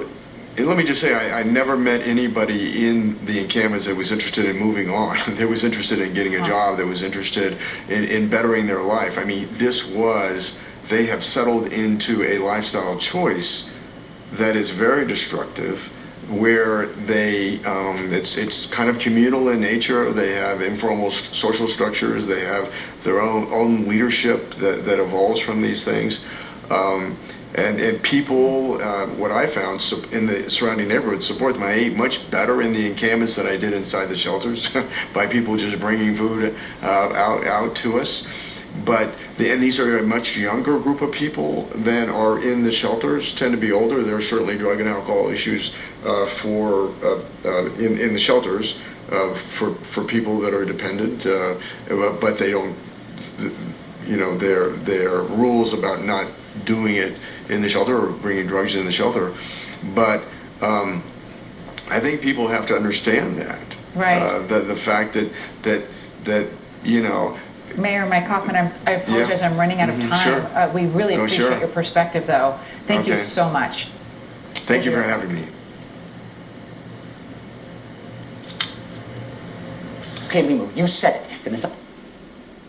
Signing up for their vaccine on Monday, but they're saying, hey, there is still a supply issue. They are telling people to be patient because so many people are going to want to sign up for this. So this morning I talked to Dr. Howard Koh. He was a health official in the Obama administration. I asked him, Alex, about what you just mentioned, the President-elect Biden's support of releasing all available vaccines instead of holding on to those second doses. Let's listen to that.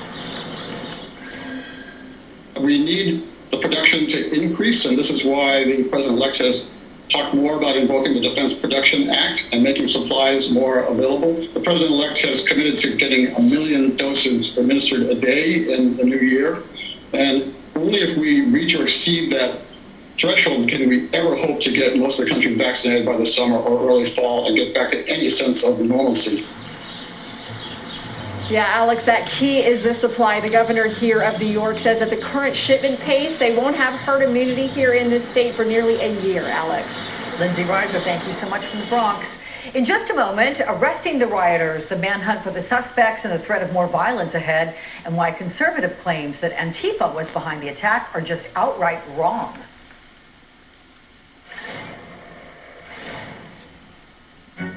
Planters is for the great. Young professor at the University of Maryland School of Medicine. Doctor, so good to see you. So how concerned are you about the fact that so many people who converged on Capitol Hill came from a lot of different places and now they've all gone back home? Do you believe that super spreader event is endangering a lot of communities? Absolutely, Fred. You have to remember we are already still concerned about the surge that is going to be a result of the holiday travel that just took place at the end of December and into January. So on top of that, having a large event like this where people came from multiple states and were in a close proximity to others, sometimes not masked, it is a huge concern that they are going to return to their homes and take the COVID virus with them. And our hospitals are extremely stretched thin. So right now is one of the most dangerous times for you to become sick, which is why it's important for everyone to really be buckling down and listening to their health officials, making sure that they're wearing masks, that they're socially distancing, and continuing to be vigilant to protect themselves and their families, because we are becoming overrun in our hospital systems.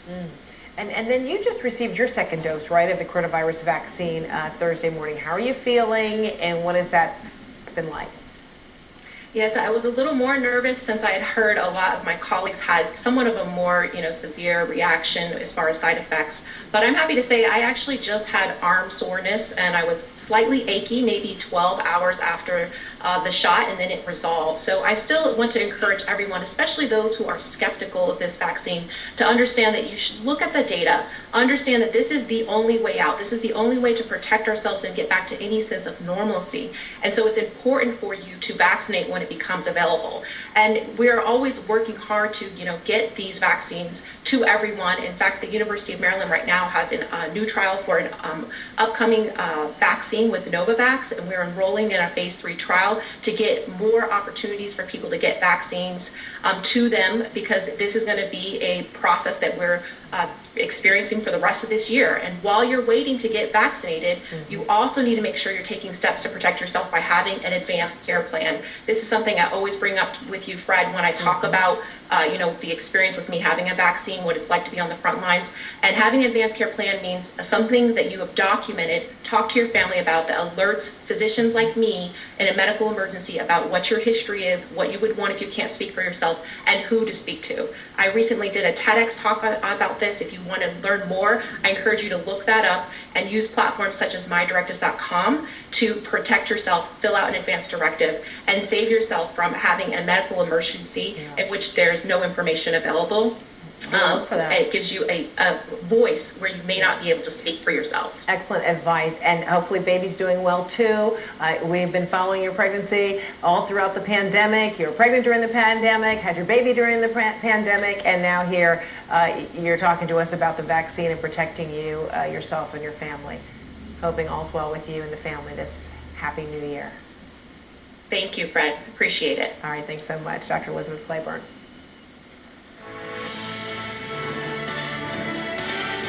This is CNN Breaking News. And hello again, everyone. Thank you so much for being with me this Saturday. I'm Frederica Whitfield. We begin this hour with breaking news. Police making another arrest following the riot on Capitol Hill. Florida police taking 36-year-old Adam Johnson into custody. He was seen in photos carrying House Speaker Nancy Pelosi's podium from the Capitol building there. At least 13 people, really dozens of people, have now been faced with federal charges in their role in this insurrection, which left 5 people dead, including a Capitol police officer. Meanwhile, President Trump is being blamed by both Democrats and Republicans for inciting that crowd of his supporters in an effort to overturn the election results. Democrats plan to unveil a new article of impeachment on Monday, which would set up a vote in the House as early as next week. This as reports surfaced that some members of Trump's own cabinet have discussed invoking the 25th Amendment, removing him from power. However, Vice President Pence has stated he has no intention of doing that. Let's start with the arrests from the Capitol siege, many of them happening across the country. CNN senior justice correspondent Evan Perez is here with details. So, Evan, what more are you learning about how these arrests are unfolding?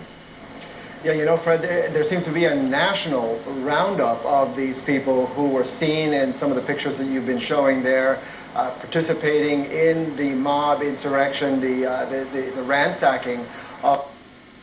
Trump could become the first president in the United States to be impeached twice. That would be history-making. Democrats, they say they're not messing around. House Speaker Nancy Pelosi and others are chomping at the bit. It would just take the majority of the House to do so, which would likely pass at some point in the next week or so. After all, the president only has 11 days left in his term.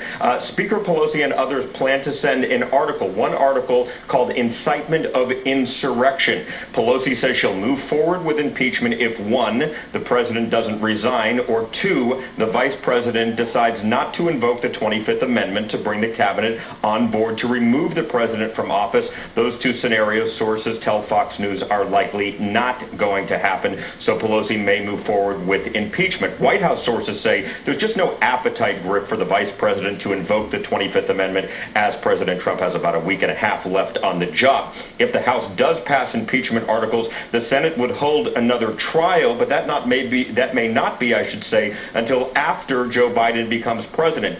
If the president is convicted in the Senate on a separate vote, that may mean that he cannot run again for office, for public office. The current White House pushing back on impeachment talk, but a former White House top aide just a few days ago says while she is not pushing for impeachment, she does openly admit the president was wrong over the last week. Listen. The presidency is bigger than any one man. I think there's a lot of the America First policies that we are going to continue to fervently fight for and to grow this party, but we also need to heal. And in a time when the president could have called off the mob, he did not decide to do so. And to me, that's just a breaking point. Griff, in addition, we had conversations with Chairman of the Joint Chiefs, General Mark Milley, who assured her there are multiple controls in place regarding those nuclear launch codes. The House Speaker worried about the president acting potentially in anger over the next 11 days. Pelosi releasing a statement, I should say, to her colleagues. The situation of this unhinged president could not be more dangerous, and we must do everything that we can to protect the American people from his unbalanced assault on our country and our democracy. The White House has called a lid today. That is journalistic code for he's not going to be doing anything publicly, at least on camera today. He can't tweet to those 88 million followers. If he does do something over the next week or so, it would likely be through a statement, through the press office, or potentially something on camera. But Griff, as you know, Donald Trump has been the Twitter president. He's hired, he's fired, he's made policy, he's even pardoned people on Twitter. Griff? Yeah, David, you mentioned... And only a number of days until we can be protected from him. But he has done something so serious that there should be prosecution against him. Well, I gather that the 25th Amendment is off the table. No, it isn't. Nothing is off the table. Now, the Speaker has even inquired about the President's access to the nuclear codes to give you a sense of where her mind is at the moment. The biggest problem for Democrats at this point is the calendar. President Trump has only 11 days in office left, and Senate Majority Leader Mitch McConnell, the top Republican, has not explicitly taken a position on the issue of impeachment and conviction, but he is quietly throwing cold water on the idea by circulating a memo pointing out that without unanimous consent, which is how the Senate does pretty much anything quickly, it is not going to be able to receive any articles of impeachment on January 19th. That is one day before President-elect Biden takes office. That puts Democrats in a position of deciding, do they want to spend some of the early days of Joe Biden's presidency focusing on impeaching and convicting the previous president? The last thing here to keep in mind, the main utility of throwing Donald Trump out of office via impeachment and conviction would be to prevent him from running for office again. Under the Constitution, he is entitled to seek a second term. There are rumors that he might do that in 2024. If Democrats pursue the article of impeachment and are able to convict him, a big if, they intend to include language to bar him from ever running for president again. Alex? Yeah, you've given us a very realistic breakdown on what's to come, but I had that conversation with Melissa Murray, an NYU law professor, of exactly if that could be accomplished in the last hour. Thank you, Sahil, for that. Right now, of course, many questions remain over the security failure at the Capitol as officials race to figure out what in the world went wrong. NBC's national security correspondent Ken Delaney is joining us from Washington. Ken, welcome to you, my friend. So what are the biggest questions that remain about how all this happened? Hey, Alex. Well, so it's now very clear that the Capitol Police utterly failed in their mission to protect the Capitol, and that's why the chief of that 2,000-member force is resigning. But now questions are turning to what appears to be a larger and massive intelligence failure on the part of the FBI and other federal agencies who utterly failed to see the evidence right in front of them on social media that this was going to happen. A foreign diplomat based in Washington told me he knew that the Capitol building was going to be attacked. Our colleagues at NBC News have uncovered a raft of postings on social media from the days before this event. Let me just read one as an example. You can go to Washington on January 6th and help storm the Capitol, one person posted the day before the riot. We will storm government buildings, kill cops, kill security guards, kill federal employees and agents, and demand a recount. And yet, Alex, the FBI, the DC chief of police, and other top government officials are telling reporters that they had no indication that there was anything but peaceful protests. Let's take a listen to some of what these people have been saying yesterday. No indication that there was anything other than First Amendment protected activity. There was no intelligence that suggested that there would be a breach of the U.S. Capitol. Overall, the assessment that we got repeatedly was no indications of significant violent protests. So, Alex, those comments don't pass the laugh test, but it's not just that these people are incompetent. There's a larger issue here, and Frank Flaguzzi will talk to you about it in a minute, which is that the FBI does not have the same authorities to look at domestic extremist content on the internet that they do international terrorist content, because there is no domestic terrorism law, Alex. And that is something that I think is going to get a lot of attention in the coming days. Why do these gaps exist in our laws? Why weren't authorities able to see the very obvious threats on social media and pass them on to the relevant authorities, including the Capitol Police, who might have been much better prepared for the riot that they didn't see coming, Alex? Those three sound bites were just shocking. I mean, to your point, they didn't pass the laugh test. But you know what's disturbing about this? I'm going to pick this up with Frank right now. This sounds a lot, Ken, like what we were talking about 20 years ago in the wake of 9/11, right? I mean, how it's like the left hand wasn't able to know what the right hand was doing. And I mean, what do you mean the FBI can't take a look at what's happening domestically? I mean, well, okay, you know what? There's a very similar dynamic, Alex. You're absolutely right. There are gaps in the law. Because there's no domestic terrorism statute and no material support to domestic terrorism, the FBI needs an open case, essentially a criminal predicate, to go look at American social media. And after all, there's a First Amendment. People have a right to speak, and they have a right to be free from government snooping until they cross the line into violence, which they clearly did. But if the FBI isn't looking, they don't see that. And now, of course, they're pouring over social media postings, gathering evidence of the misdeeds that all these people committed. But in the days before this, either they weren't looking or they didn't analyze it, and they certainly didn't pass it on to the people that needed that information, Alex. Ken, thank you so much. As you rightly said, I'm going to be joined right now by Frank Figliuzzi, our colleague. Frank, of course, for all of you, that MSNBC national security contributor, former assistant director for counterintelligence at the FBI, also author of The FBI Way, Inside the Bureau's Code of Excellence. Frank, what do you make of what Ken pointed out there? I mean, seriously, that the FBI doesn't have authority, doesn't have the jurisdiction to look at social media domestically and say, these are not just crackpots, there's a dangerous precedent being set here? Yeah, Alex, first, I consider Ken Delaney to be a close friend and colleague. We work closely together, but I've got to respectfully disagree with his characterization of this as an FBI failure for the very reason that Ken cited after he made that comment, which is this is a failure of legislation. The FBI is not permitted to look and monitor at the very same things that you and I can sit at home and look at Twitter and on Parler. I saw this playing out. Lots of people saw this playing out for at least the last 2 weeks, to include specific posts about, quote, overwhelming the Capitol Police, quote, how to breach the barriers in front of the Capitol. But here's the problem. We don't have a domestic terrorism law in the United States. If you switched this over and changed the religion of these folks from Christianity to Islam and changed their skin color from white to brown, international terrorism laws would have kicked in. If they were going to do it for an ideology related to jihad or establishing a caliphate, the FBI would have had the investigative toolkit available to them to monitor, track, insert informants in chat rooms and websites, and develop undercover agents inside these groups. We can't do that because there is no domestic terrorism law that looks anything like, there is no domestic terrorism law, and unlike the international side that allows proactive response. So I'm going to ask you, in your opinion, Frank. But they really need a national effort because these folks came from out of the state, as well as they had been staying in Maryland and Virginia. So you need coordination with the locals and the states.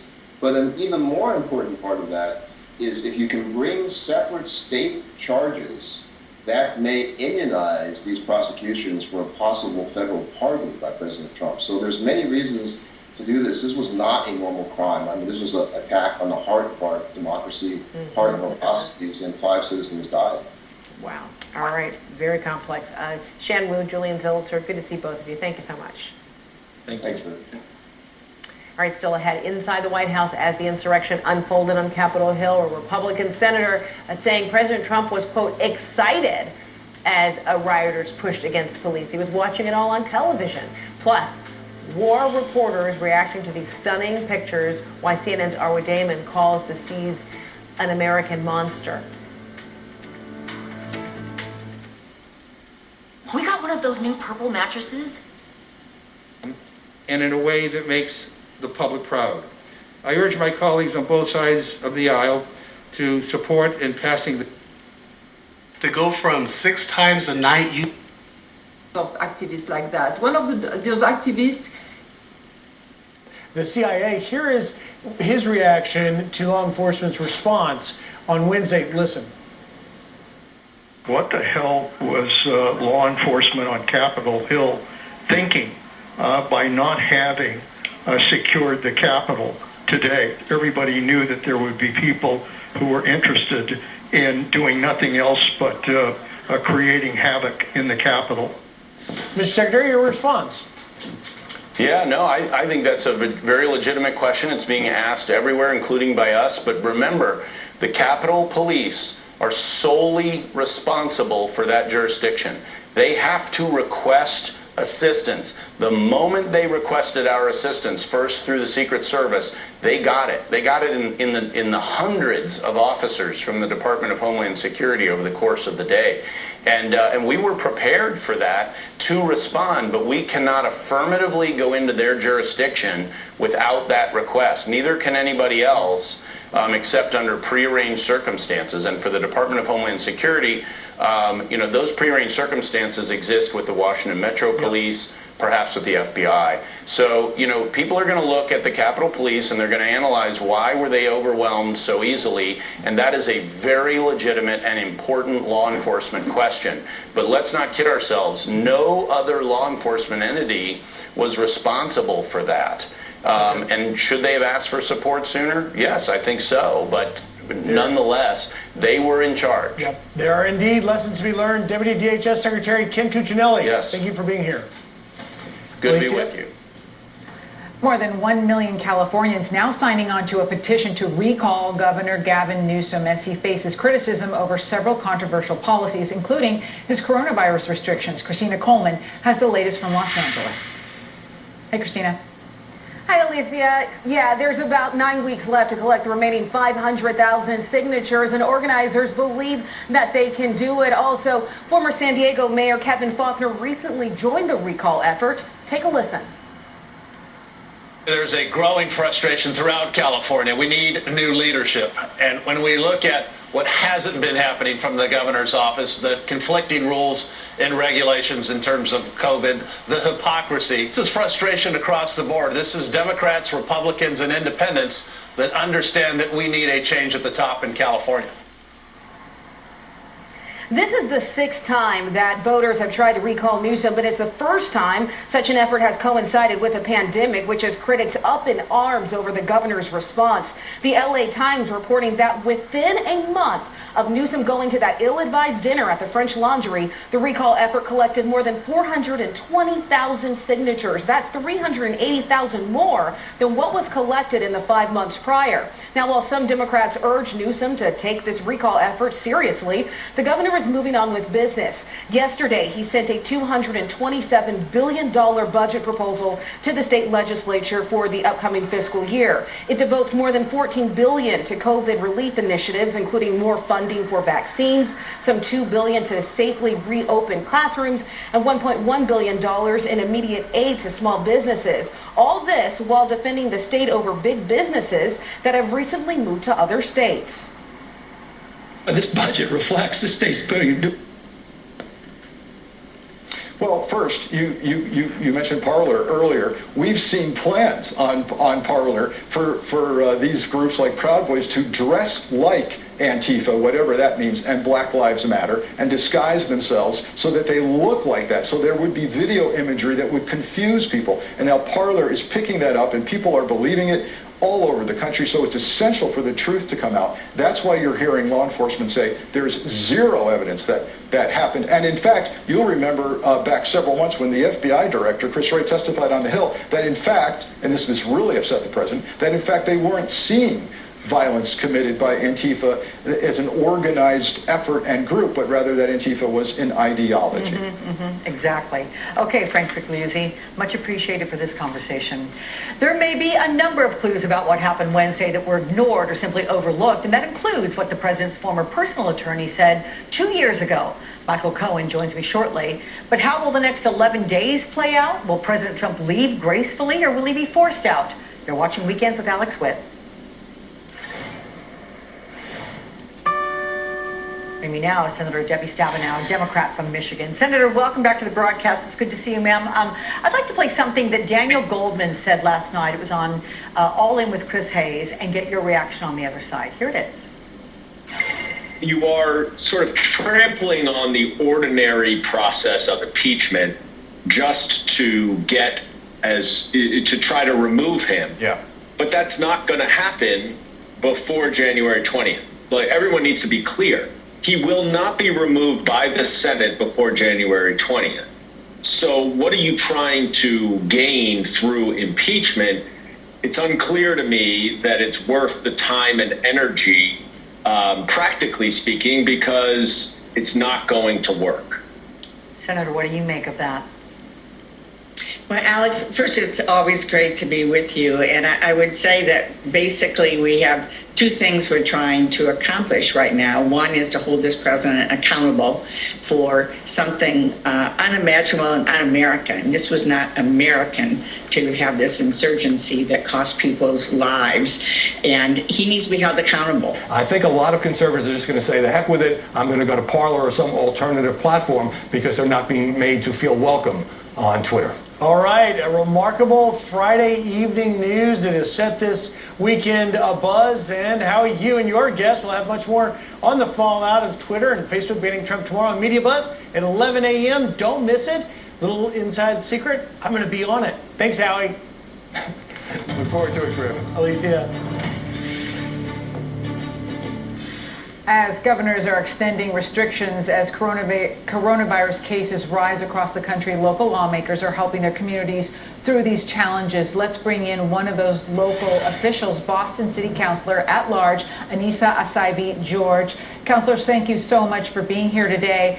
Before we get started, I do want to put up some numbers so that people can get an assessment of where things stand with COVID-19 in Massachusetts. You can see the number of cases in your state, 419,700.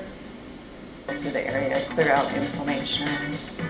I mean, we don't address the remarks to the chair, and the gentleman is recognized for 3 minutes. Thank you, Madam Speaker, and I appreciate my good friend Mr. Cole for yielding. It's disappointing that House Democrats have completely dismissed the first opportunity to work together in this new Congress to instill voter confidence and protect the integrity of our election process. Maybe my colleagues will have some sense of the horror of that, and maybe we can do something about that too. The issue of gun control is something that should be taken up, and I hope that you're able to do so in this next term. Senator Debbie Stabenow of Michigan, thank you so much, ma'am, for your time. It's good to see you. Meantime, coming up next, 2 words, Michael Cohen, how his predictions about the president came true and what he thinks will happen next. What do we want for dinner? Burgers! I want wafer cookies! I want a bucket of chicken! Small business, the Stitch House, which teaches knitting and sewing, although we haven't been able to teach during this time, but spent some of my time making masks, as you're showing those pictures here, for our residents, for our first responders, for our children, and for many of our families in our shelter system here across the city of Boston. Well, they're great pictures, and you know, everyone pitching in to help is just wonderful and good news. How are things going on the vaccine front? Yeah, we're working to get the vaccine into the arms of our first responders. We've had some great success getting them to our medical providers, our first, those that are on the front lines of our hospitals and caring for those that are most sick. This last week, especially on social media, we've seen lots of posts from nurses and medical staff and doctors and first responders, especially our frontline first responders, getting that second dose. It's so critical and so important that they're getting that second dose. And seeing that as it happens, it really says a lot about what's happening here in Boston and Massachusetts. And while I have you here, I do have to ask, because as you know, Boston's Mayor Marty Walsh has been nominated by the President-elect for Labor Secretary. You have any designs on jumping into the mayoral race in 2021? Well, I will say I'm very excited for Mayor Walsh. I'm very excited as someone who grew up in the same community, in the same neighborhood of Dorchester, that he will be representing working families and workers across our country as our Secretary of Labor for the entire country. Just excited about that and really excited about the future of our city and what's next for what I call home. So you're just going to keep us guessing. Okay, City Council. Thank you so much for your time. Appreciate it. With control of the Senate soon to be in Democratic hands, President-elect Biden is promising to move swiftly to undo the Trump tax cuts once in office. What this could mean for a struggling economy. Next.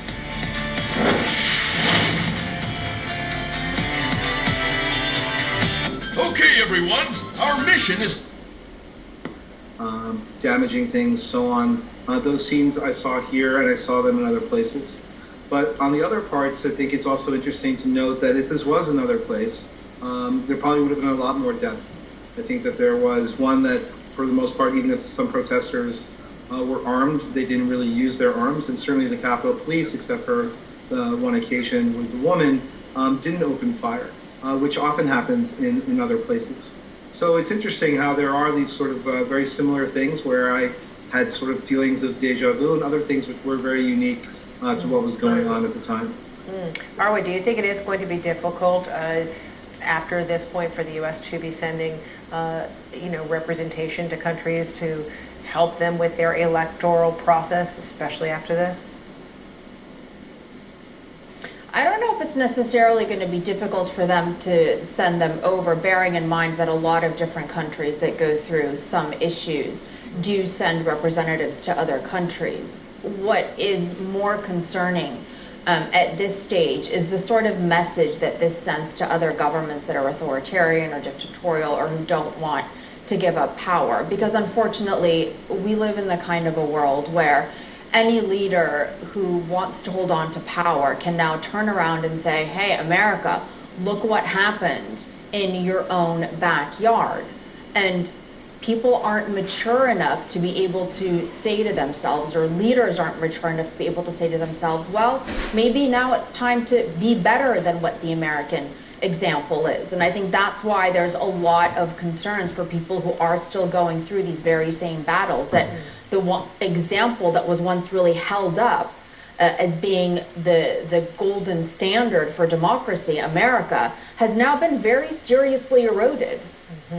So Ron, as you were, standing toe-to-toe with some of these rioters, how did it compare? I mean, the kind of emotions you saw in them, what was exhibited, how similar or different perhaps was it to what you have seen in people in war zones?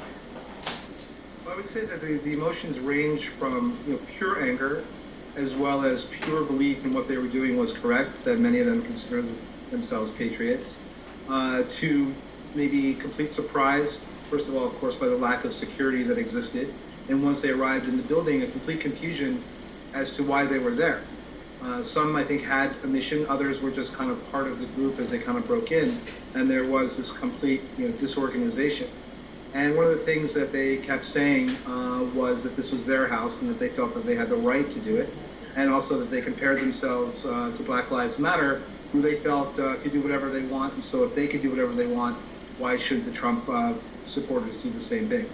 And so it just kind of goes on this bigger picture of this division that does exist in this country about the number of people that believe the election is a fraud, who are represented not only the people that went inside the Capitol, but certainly by the thousands of people that were outside the Capitol that were listening to the president earlier in the day.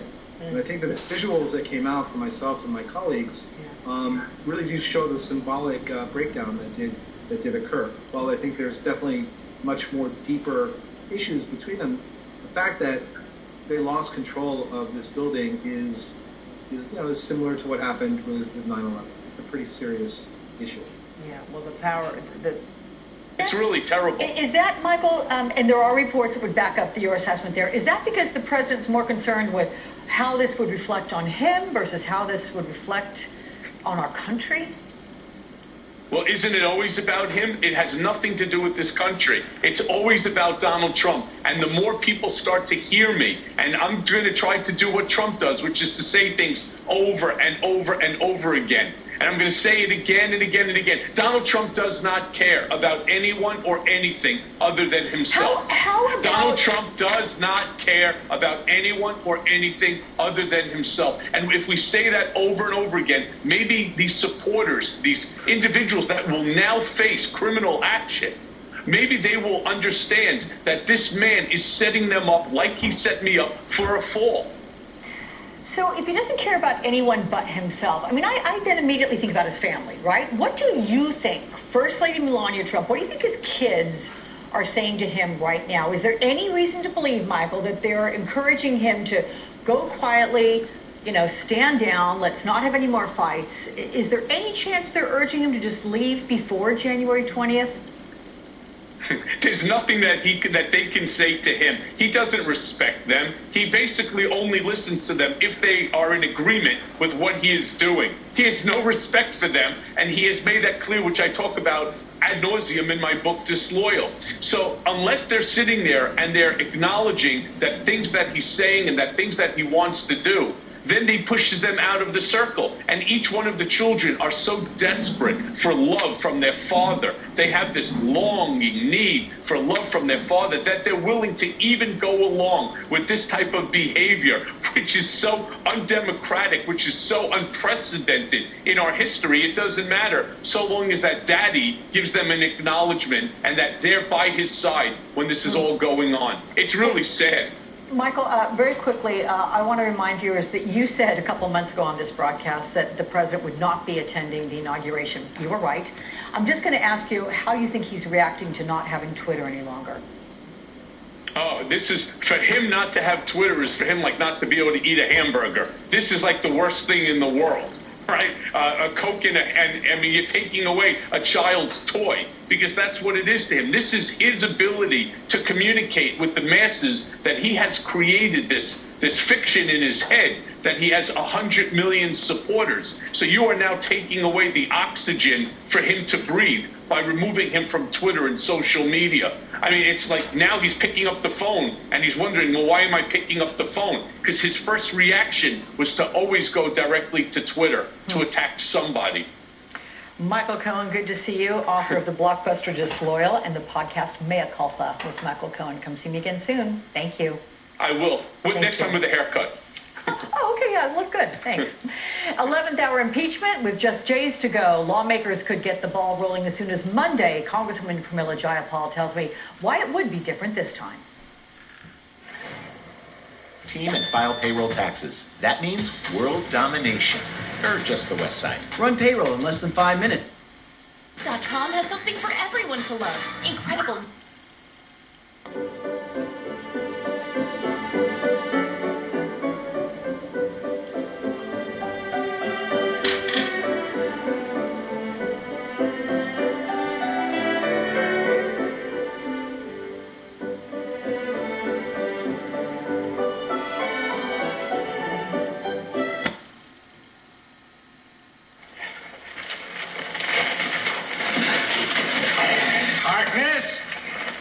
I think that I will have a cup of coffee.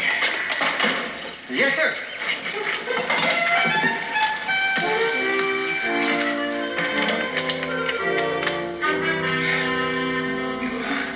You sure you're all right? Yes, of course I'm all right. You asked me that 3 times. Yes. Look at your son.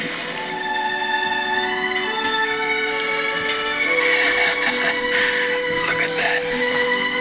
I think Macbeth's a nice name. Don't you agree? Have in their particular states.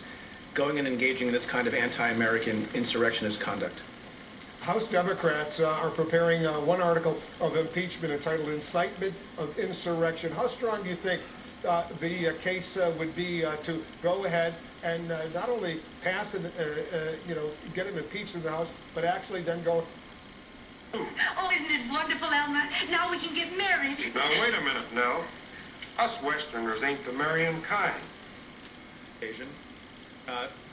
Whether or not it would be something provable in federal court as a crime, it would be, I think, a little bit of an uphill battle, given what the elements are that you would have to prove, and given the free speech that's accorded to public officials and to others. But this is a political act, and so the strength of the case is a function of how strong the people who are hearing the case, the senators, think it is. I mean, as a political matter, and as a breach of authority, and the provisions in the Constitution that separate the branches, I think you have a powerful political case that you make in the chamber of the House and the Senate, that you have a President of the United States who, through a series of actions and bits of conduct, encouraged a violent mob to go to a co-equal branch of government, to disrupt an electoral process, and not only that, to put the people who are in that co-equal branch of government, members of the House and the Senate, in harm's way. People in Congress could have been killed. Lots of bad things could have happened, and I think it is not an unpowerful argument for senators to stand in the well of the Senate and the lawyers representing the side of impeachment and conviction to say this is something that the founders contemplated should be resolved in Congress with the impeachment process, and Donald Trump should be held accountable for that. It's a very serious thing. Certainly is, Preet, as usual. Thank you very much for that analysis. Just ahead, we're going to get the latest on the coronavirus crisis unfolding here in the United States. U.S. Records over 24,000 deaths in just the last 9 days. Plus, shocking and disturbing new video from that Capitol riot showing a police officer being crushed as the pro-Trump mob stormed the building. We'll be right back. I called my grandfather as a result. Planning, coordination, organization, and you have to have people that have the time to put in to learn how to give the shot, to educate patients. You need people with skills. You need to make sure you have the staff. You need to make sure you have the vaccine. So there's a lot of logistical issues that are involved. But fortunately, I'm super excited to see that on Monday we're going to be expanding what we've already started. Yes, we've only inoculated about a quarter of Americans, but starting on Monday we're going to be able to expand eligibility to police officers, to teachers, to firefighters, other first responders, transit safety officers, those who are 75 and older. And this is so important because we have to vaccinate for impact. That's of paramount importance, especially with the abysmal death rate that we have, 4,000 deaths a day. But I'm also super excited to see that, if you recall, the Javits Center, which we once used as a COVID makeshift hospital, next week will be used as a mass vaccination center. So we're moving in the right direction. We just need to pick up the pace. The Trump administration has shipped out 21 million vaccine doses, but the states have only given out a little less than 6 million. There's been so much vitriol directed at the administration over COVID, but if they're sending out that many doses and the states aren't getting them into people's arms, that's not the administration's fault, is it? Well, I think once we have it here at the state and the local level, it's our responsibility to get it into the arms of our community, get it into the arms of patients. Again, it requires planning, it requires appointments, it requires organization, it requires reaching out, awareness campaigns, education to those in the community, and making sure that we don't penalize clinics and healthcare centers and hospitals. If, for example, they have an extra dose or two available, what are we going to do with it? We don't want it to go to waste. Let's give it to the next person who's in an eligibility group right away, so we don't waste those doses. Right. So there's so much we can do. We just really need to consider eliminating any restrictions, any penalties or fines. There's one clinic that had extra doses sitting in the freezer for about 2 weeks, but fearful to give it because of the fear of fines that may be put upon them from the state. Right. So I think if we just allow for some more flexibility and for more staffing and education, we'll be able to get all those used up. Yeah, New York's Governor Cuomo recently threatened to fine clinics and hospitals $1 million an incident if they vaccinate somebody who's not on his vaccination list. That seems crazy. Yeah, but I see now that they are loosening the restrictions and expanding the eligibility, which is a step in the right direction. Now that we understand we've got to get these vaccinations used, we cannot let them go to waste. And we're not going to be able to get more until we use what we have. There's absolutely no reason to not consume and use up the supply that we have and get as many people vaccinated as soon as possible. We're going to see an increase in the number of deaths, an increase in the number of hospitalizations, John, because of the recent holidays, New Year's and Christmas. So we really need to try to get a move on it and get a hold of this surge that we have now. And even having the first dose might have a small impact, Dr. Jeanette Neshawat, thank you. Thank you, John. Like nausea, vomiting, and diarrhea may lead to dehydration, which many people healthy changes in their. Still to come, Joe Biden's risky new plan that could impact when you get your COVID vaccine. Save you money when you bundle home and auto with us. check for. Was walking around the White House confused about why other people on his team weren't as excited as he was, as you had rioters pushing against Capitol Police trying to get into the building. As it was happening, he was delighted. Twitter was the president's preferred method of communication and a way for him to retain the bullet pulpit after he leaves the White House. House Speaker Nancy Pelosi called for President Trump to resign or she will pursue 25th Amendment legislation and a motion for impeachment. The draft article of impeachment, incitement of insurrection, alleges that President Trump's conduct on Wednesday gravely endangered the security of the United States. The speaker spoke with 60 Minutes Friday. Sadly, the person who's running the executive branch is a deranged, unhinged, dangerous President of the United States. And only a number of days until we can be protected from him. But he has done something so serious that there should be prosecution against him. But some Republicans argue there just isn't enough time. So I have to say, I do think the president's behavior this week does disqualify him from serving. But we've got 10 days left, 11 days left. They also argue it would not be the right move for the nation. I don't think anybody can look and say an impeachment of this president is the thing that's going to help unite and bring our country together. Multiple sources tell CBS News President Trump will not resign.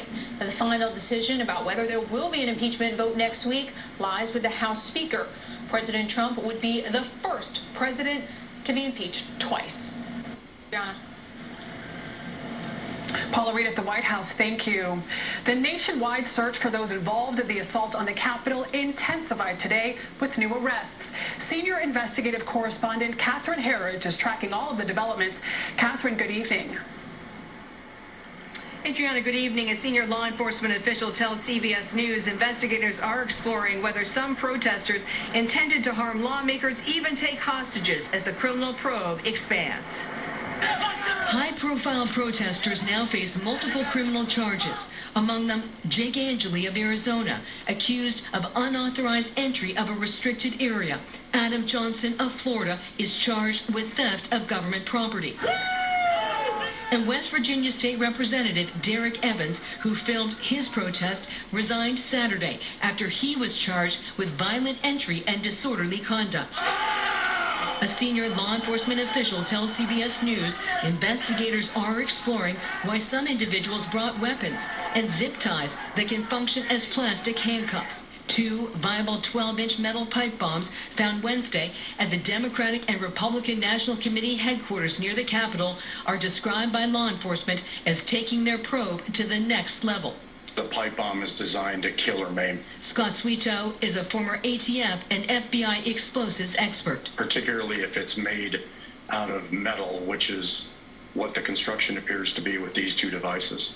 A law enforcement analysis reviewed by CBS shows both devices used mechanical timers and contained an unknown powder.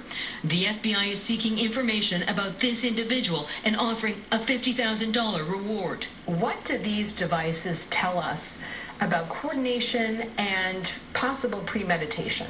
It takes quite a bit of time to manufacture devices like these. It's not something that you're just going to throw together in a few minutes in your garage. The flags at the Capitol are still at half-staff in honor of U.S. Capitol Police Officer Brian Sicknick, who died on Thursday from injuries he sustained in the riot. The 42-year-old New Jersey native who served in Iraq only to be killed defending the Capitol.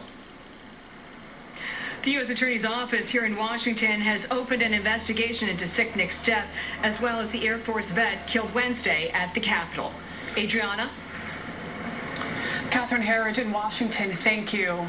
Roughly 100 people have been arrested for Wednesday's attack. CBS's Charlie DeMar spoke to a Chicago area business executive who was arrested and has regrets.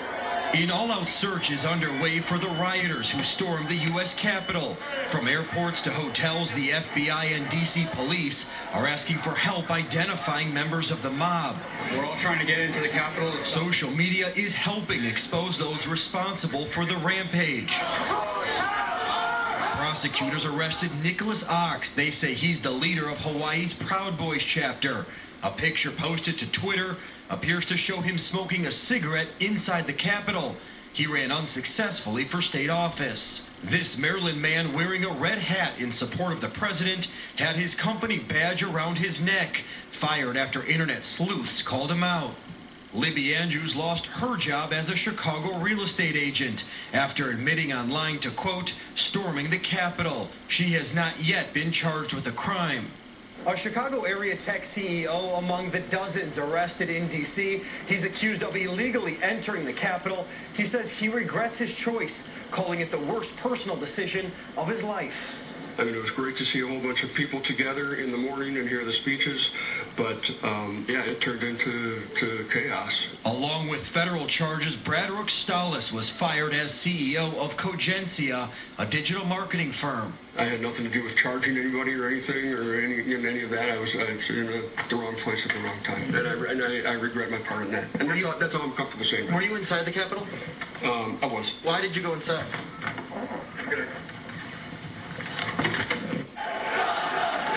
The search for those who broke into the Capitol far from over. Charlie DeMar, CBS News, Chicago.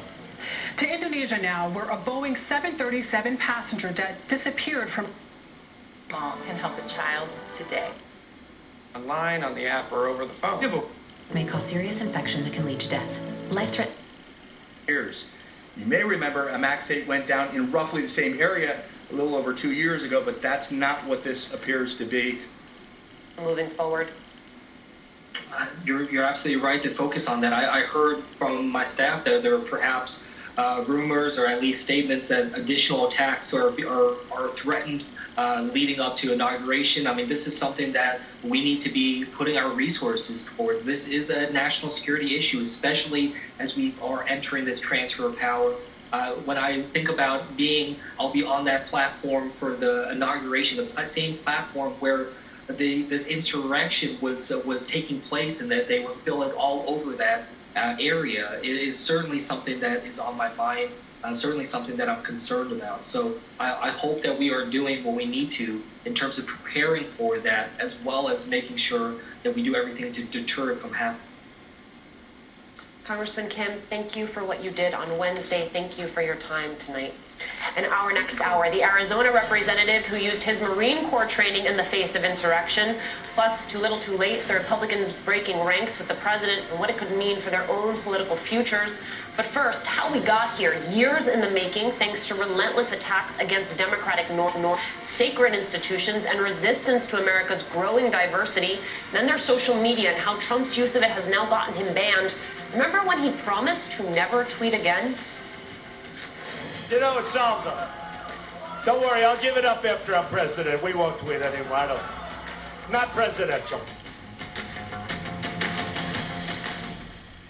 Want to sell the best burger in every zip code? Add an employee. From the public, because if the public... Many steps to it. Matters, and I want more. To watch TV? Now you... 1,000. Danya Backus has the latest. The worst of the COVID crisis has America in its grips, setting alarming new records.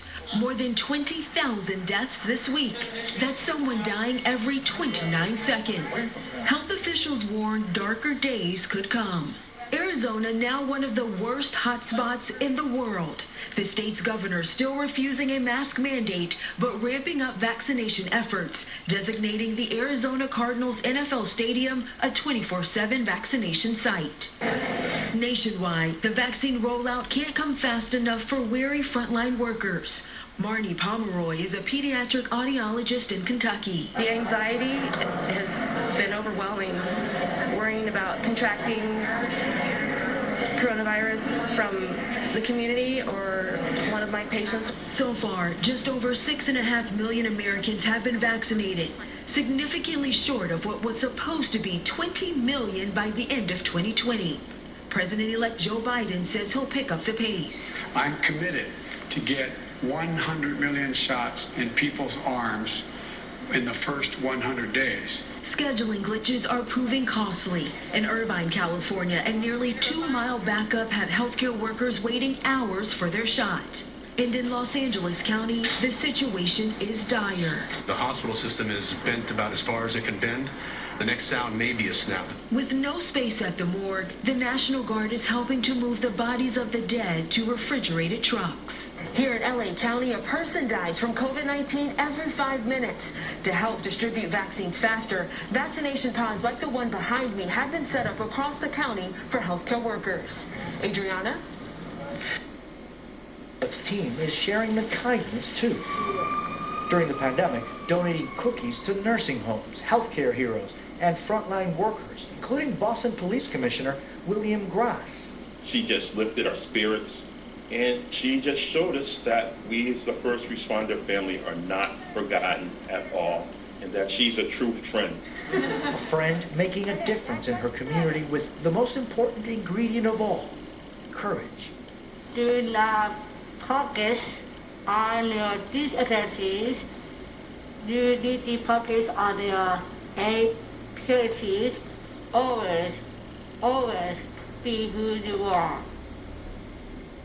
Colette currently employs 17 people and hopes to hire more. That's NBC Nightly News for this Saturday. I'm Jose Diaz-Balart. Thank you for the privilege of your time, and good night.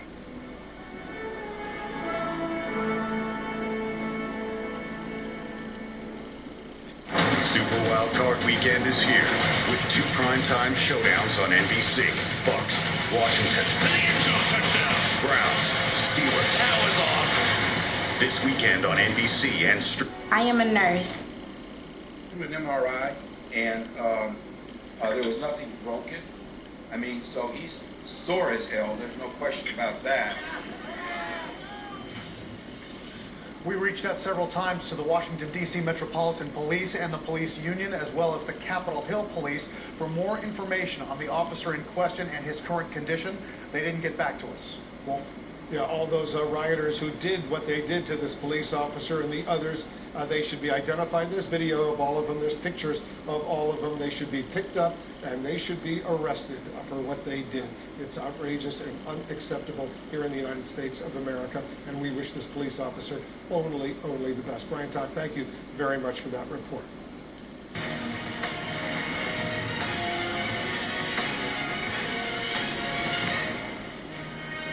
This is CNN Breaking News.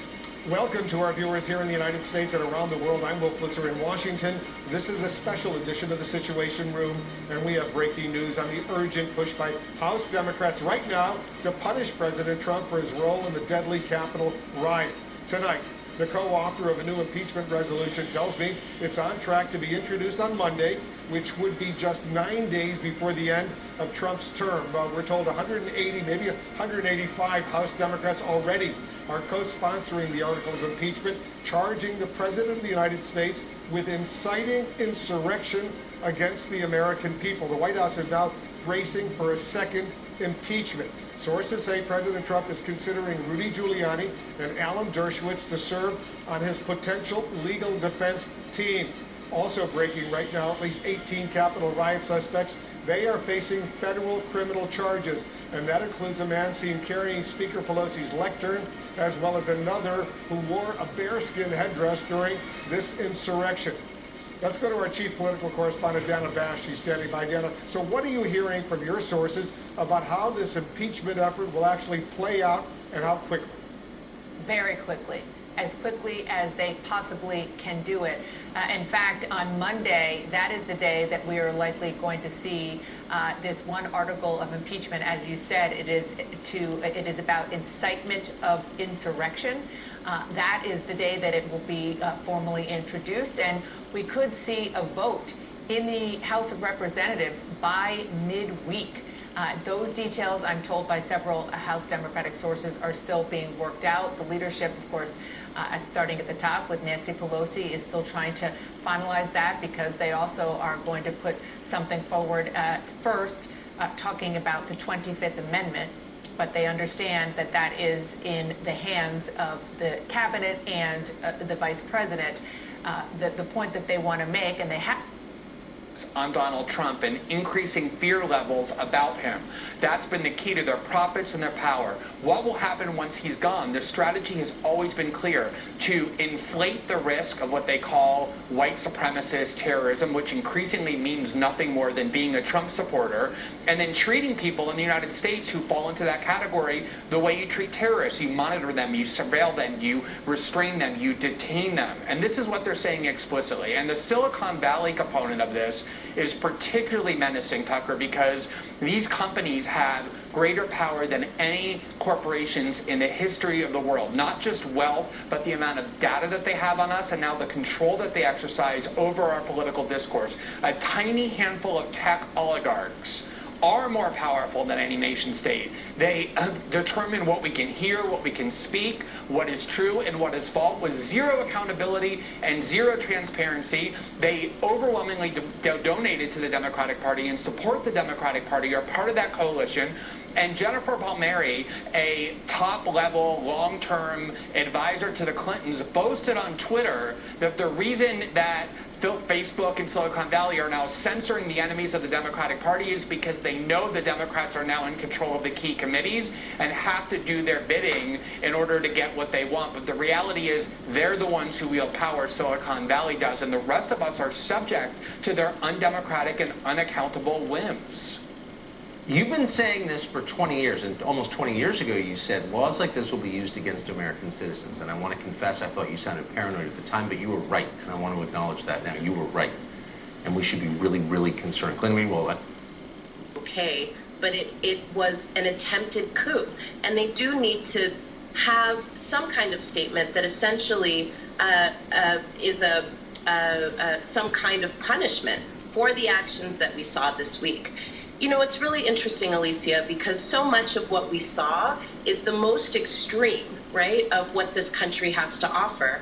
But I do want to make sure that we put this in context. Honestly, this display that we saw this week at the Capitol building was really a reaction to a refusal to continue to entrench racist rules. Let me explain. Too many of us think that racism is about people being mean to each other. And that's a lot of what we saw this week. But underneath this, we have to understand that what we are coming out of is an incredible election season where Black voters pushed a ton of campaigns over the finish line, moving this country forward to the promise that it has always offered. And what we saw this week from the President of the United States was a push to try and rig the rules. He was calling secretaries of state and saying, we want you to disenfranchise the very voters who are helping to move this country forward.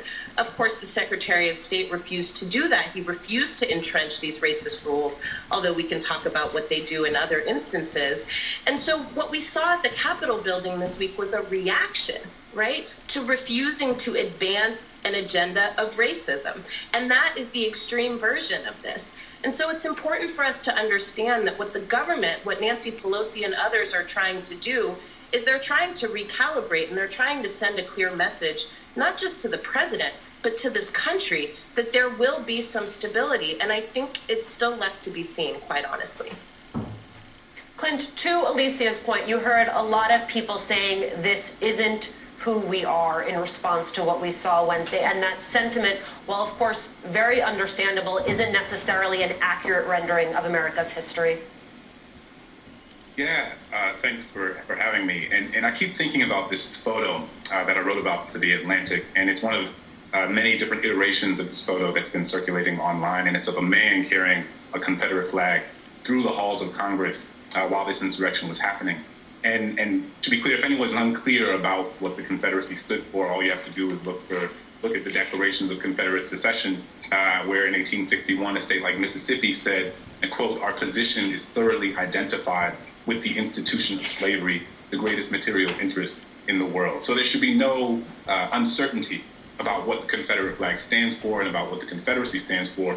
But in this photo, he was standing in front of a portrait of Charles Sumner, who was a senator from Massachusetts, who was an ardent abolitionist, and who was beaten on the Senate floor by another member of Congress for a speech he gave opposing slavery. Behind him was the portrait of John Calhoun, who was a senator from South Carolina and who served as vice president to both John Quincy Adams and Andrew Jackson, and wrote in 1837 that slavery was, quote, "a positive good." And then there's the bust of Nixon in the background. And so it was this fascinating moment where it captured the sort of dissonance between who America purports to be and who we have actually been. And it was striking to me how that photo of this Confederate flag, a flag that was flown over a war fought to maintain slavery, a flag that was flown by members of the Ku Klux Klan to intimidate civil rights leaders and people who were integrating schools, is now associated forever with this white, violent insurrection that is unprecedented in the history of this country. Grace, so much of what Clint and Alicia are talking about is who belongs in this country, who doesn't, who is seen as an asset in this country, who is seen as a threat. I want to play for you an Instagram post from Raíces. Take a look. Built a great wall. This wall can't be climbed. We want law and order. We have to have law and order and pro-American agenda. We have some bad hombres here. Build that wall. Build that wall. Build that wall! A nation without borders is not a nation. We need to protect American safety.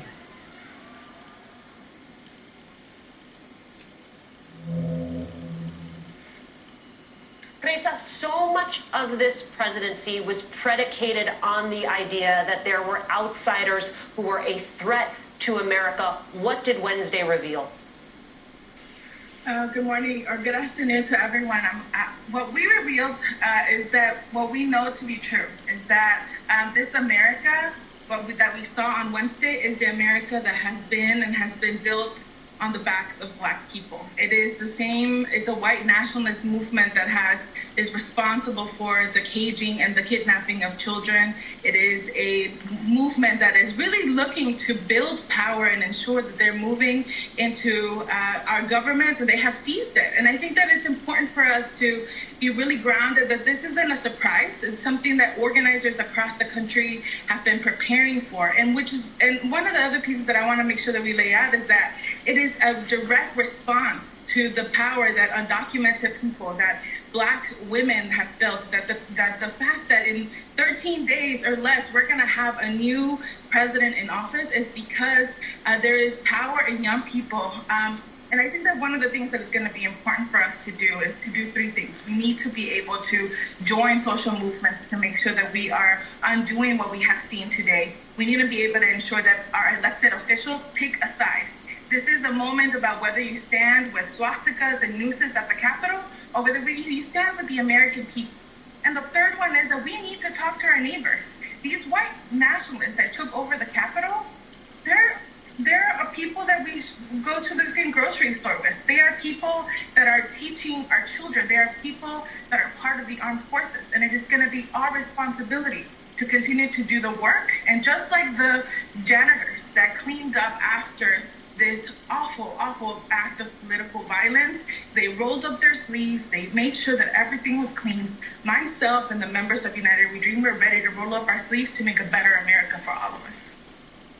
Alexis, you heard what Grace said there. This is going to be a moment where history remembers which side you were on. When you look at this moment as a historian, when you hear this news that Vice President Pence, but not the president, is going to be attending President-elect Biden's inauguration, how do you put it all in context? President Trump will be the 5th president to skip an inauguration, but he is the first president to be impeached twice. He is the only president to ever be impeached for insurrection. And I think we really have to think about our founding story, which white supremacy is built into, and take a larger look at what helped us survive. It wasn't just that we had the enslaved labor of people, it's that we seemed stable to the rest of the world. And that's because George Washington gave up power twice in a world that was dominated by monarchs, by military dictators, by despots. You know, Napoleon complained that they wanted him to be another Washington. And if you look at the French Revolution, we were relatively peaceful. The French, they executed their monarch. There were guillotines everywhere. And Napoleon was installed 10 years later, while George Washington was riding our ship as president and then gave up power again. And it offered us, by the way, not only the respect and, projecting the stability to the world, but also our democracy. We are selling America as the greatest democracy in the world, and we have countries tweeting at us that we have no grounds anymore to say that. Alicia, I want to talk a little bit about this democracy, specifically what we're watching out of Georgia. NBC News confirming a Washington Post report revealing that President Trump placed a separate call to Georgia election officials, pressuring them to, and I quote, find the fraud while trying to overturn the results there. I mean, how do you expect this thread of the story to come into play, Alicia, as Congress considers impeachment? Well, we already know who President Trump is. He's been telling us who he is since he took out a full-page ad in the New York Times calling for the death penalty for the exonerated five. Everything slides right off. This pan makes cooking. Trial, but also, in some ways, victims, witnesses and victims to what happened. And so it is so unusual and it is so emotional, and you can't take the emotion out of that. Never mind the fact that a lot of these members of Congress think that the president really was involved not just in inciting violence, but treasonous activity. Yeah, Michael, I want you to discuss that, but I also want you to listen to this. This is the president of the United States only minutes before that angry mob. They left that rally near the White House, walked up Pennsylvania Avenue to Capitol Hill. This is the president of the United States. Listen to what he told his supporters just before this insurrection, and listen to one particular word over and over again. Now we're out here fighting. He's got guts. He fights. He fights. They're out there fighting. The House guys are fighting. You have to get your people to fight. And if they don't fight, we have to primary the hell out of the ones that don't fight. We're going to have to fight much harder. I'd fight, they'd fight, I'd fight, they'd fight, we fight. We fight like hell. And if you don't fight like hell, you're not going to have a country anymore. So in retrospect, Michael, does it seem obvious that his supporters would actually take, all those words fight and showing him boxing as a call to action? Wolf, on my own program this morning, and I know you often get a chance to watch, I went through the TikTok, and I established the case for culpability. So this may sound contrary to what I said this morning. It's not. In the court of public opinion, I believe he lit that fuse. I'm just suggesting, and Dana is absolutely right in saying that it's literally not a legal proceeding, but nevertheless, it would be a different standard that would apply if the Senate were to conduct a trial in this case. And frankly, Dana makes an excellent point in saying, the victims in this instance were some of the very individuals who would sit in judgment. I can anticipate an Alan Dershowitz in litigating this case on behalf of the president, telling them that they need to recuse themselves because it wouldn't be fair for them to pass judgment because they were victimized in this case. I'm simply suggesting it's complicated, but in my gut, do I believe he's at fault? Abso-blanking-lutely. Brian, is there anything at all the president and his lawyers, let's say after he leaves office as a private citizen, can do to get back on Twitter and Facebook and Instagram and some of the other social media posts? There's really not a formal kind of appeal process, so the megaphone's been taken away. It's not going to come back. That's going to have consequences for the president's business, for his commercial interests. And unfortunately on these platforms, lies continue to spread. All day long there's been this viral post, Wolf, that says, hey, if you were at the Capitol, Trump wants to pardon you. He's going to pardon all these people that committed crimes in the Capitol. Of course, we have no indication that's any plan. The DOJ has just come out and said that is not a real social media post. Do not believe that is real. And yet, unfortunately, Wolf, these lies are so delicious, and some people prefer fictions over facts. And that problem, that treacherous ground we're on, that's not going away when Trump leaves the Oval Office. Unfortunately, I think this environment, this war on truth environment, is something that is so poisonous and is going to be with us long after the Trump years. Whether Trump gets on Facebook or not, whether he gets back on YouTube or not, there are going to be these environments for mis and disinformation. And frankly, that's bigger than impeachment. It's bigger than the Trump years. I think the number one priority right now needs to be how can the authorities in this country try to avoid further acts of violence between now and January 20th. I'm very concerned about state capitals. Look what we saw in Kentucky today with the militia showing up in Kentucky. That may continue for the next 10, 11, 12 days, and that's going to have to be the real priority right now.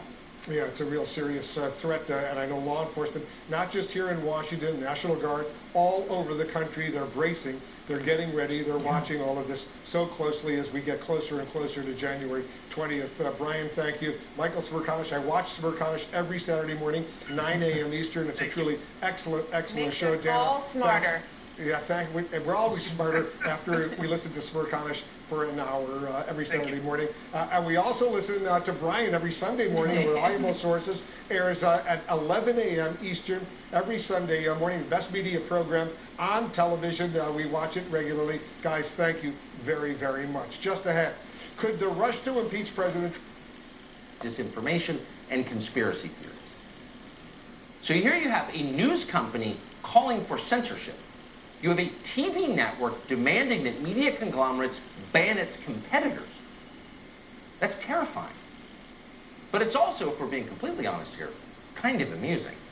Because you can just imagine CNN's blustery little dwarf king calling into his morning staff call yesterday. He spent a long night sitting on the tiny throne in his apartment, feet dangling just above the floor, watching Fox News and getting angrier and angrier. By the time he reaches his minions in the CNN newsroom to deliver the day's orders, the dwarf king's fleshy face is quivering like jello and crimson with rage. "Make them stop!" he screams. "Make them stop!" The minions jolt to attention. The first to her battle post is a former homecoming queen from Orange County who is eager to prove her chops. She's not a primetime anchor. She'd like to be, but she's still just a newsreader, a former co-host of a radio show on a contemporary hit station in Yakima, Washington, called Billy Blue and Brianna 2, The Morning Zoo. Not everyone takes her seriously. She wants to be taken seriously, and this is her chance. So she tries to remember the dwarf king's orders. Stop Fox! That was the main command. Then there was that stream of consciousness part, the part where the boss was breathing so heavily it was hard to make out the word. There was white supremacy, insurrection, domestic terrorism, something like that. She tries to connect the dots. It's confusing, but she's pretty sure the word... Get Super Beta Prostate. What? Everything. Leave me alone, Daddy. It's for you. Shrivels your skin and you blister your eyes pop out. Your hair falls out, your tongue swells to 4 times its natural size, and you just collapse. Oh, I hate sand in my clothes.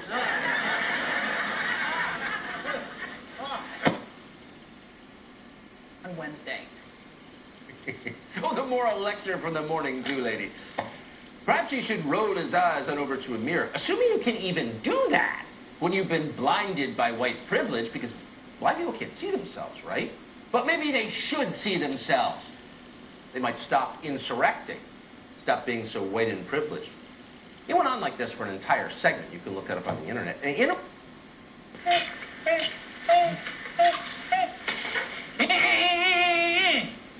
What you said? That's what I thought you said.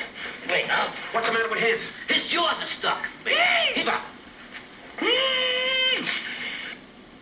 Journalism or sports journalism, but you've competed against other news outlets your whole life. Have you ever seen an attempt by one to get the authorities to take the other one offline, to silence it? Tucker, we're living in the craziest time of our lifetime, and maybe other than the Civil War, the craziest time in the history of the United States. Yeah. And nothing surprises me. It really doesn't. And what CNN is trying to do speaks to the level of fear and clearly the level of disruption that President Trump. It became clear that there had been insurrectionists who had breached the Capitol, who had entered the building. They put the chamber on lockdown. Very quickly, I said to the colleagues who were around me, take your pins off. We wear these congressional pins to identify ourselves throughout the Capitol, but when there are potential terrorists about, you certainly don't want to be identified as a member of Congress, potentially their targets. From there were reports that chemical irritants had been deployed, so we got out our gas masks and ready to try and find an escape route. The folks who were on the floor of the House were able to evacuate out in relative quick order. Those of us who were in the gallery were there for about 45 minutes longer, crawling between chairs, over bars, to get to a place where we could evacuate. But to me, one of the most searing memories that I have of that day was when Capitol Police officers began stacking up benches and tables in front of the main entrance to the floor. Because there were rioters, insurrectionists, other Americans who were seeking to do harm and damage to the United States Capitol, to our democracy overall, were banging on the doors, breaking the glass, trying to get through. And the frantic and focused efforts of those police officers trying to ensure that everyone got out of there okay is the most compelling memory that I have of that afternoon. Yeah, I mean, you used to work at the CIA, so you're familiar with what has been going on in third world countries and despotic regimes. Did you ever think you would be in danger, your colleagues would be in danger, young staffers would be in danger, not from foreign terrorists, but from domestic terrorists who were storming the United States Capitol?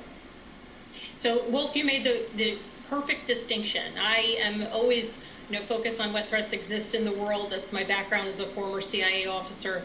Certainly we know the United States Capitol has been a target in the past. It was on 9/11 when brave Americans on Flight 93 chose to sacrifice themselves rather than see the heart of democracy attacked. And yet on the 6th, what we saw were our fellow Americans displeased with the results of an election, spun up by conspiracy theories, lied to by people who grift and shame and benefit, frankly, from these lies, including the president, the commander-in-chief.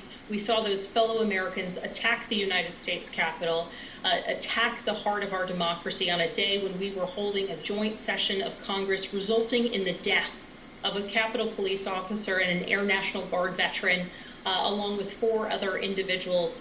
While I've always known that there were some security challenges and potentially the Capitol could be a target, the idea that it would be a target of seditionists, insurrectionists, terrorists, fellow Americans is the part that is most shocking and deeply, deeply heartbreaking to me.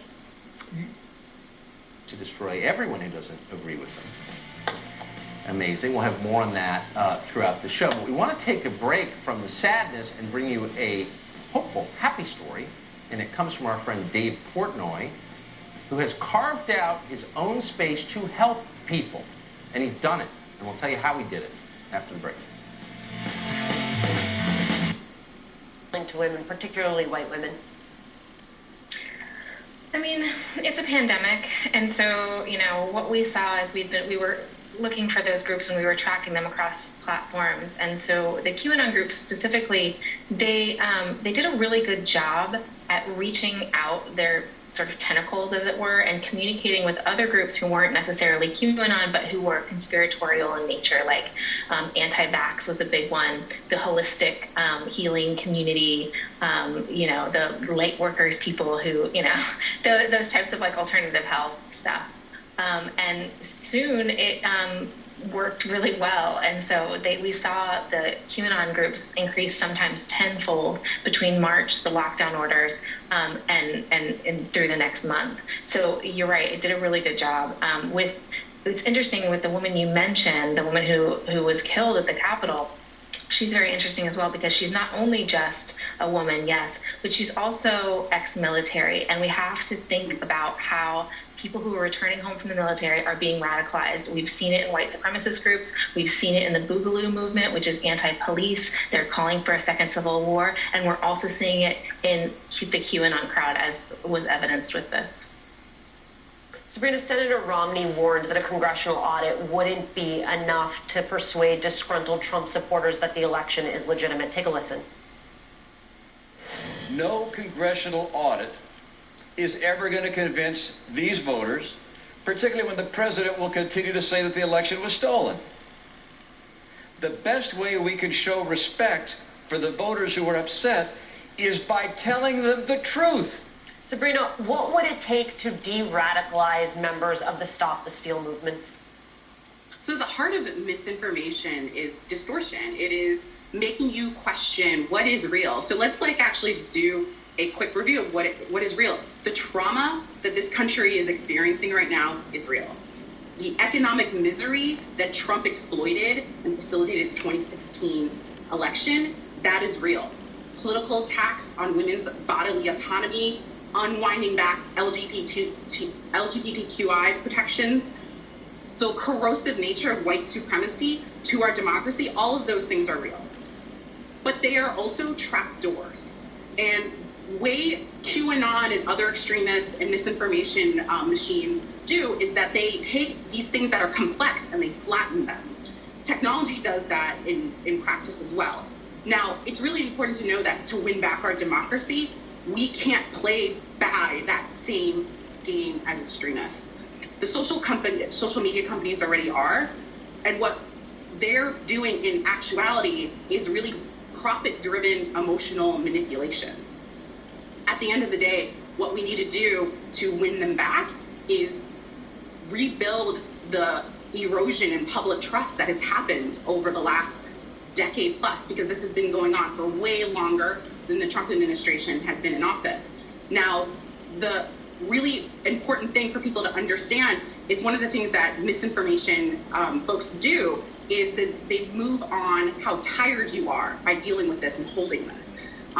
It's a really insidious way to mess with the population. So it's interesting to know that at the end of the day, the answer is to embrace complexity, to understand that there are no easy answers. Always the answer we circle back to, and never, Sabrina, a satisfactory answer. Brandy and Sabrina, thank you both so much for your time. Well, don't waste your time and money at the chains. Now, as more suspects are arrested, we're learning the FBI is asking questions about New York City firefighters who may also, get this, they may have been involved in those riots as well. We'll be right back. University of Phoenix is awarding a... Clearly someone who takes care of yourself. Imagine you could turn back the clock on your stiff, achy joints without products that just hide the symptoms. Instaflex Advanced. It targets the root cause of joint soreness and stiffness with key ingredients backed by 5. And my eyes always wind up in a window of a bedroom. And I'll get it. Wait a minute. Let a guy that knows how to do it kill that thing.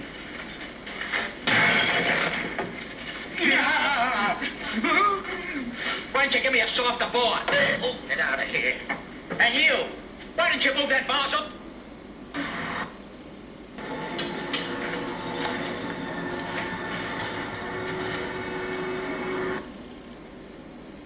Here's to the hands. From turkey to bacon. Right here.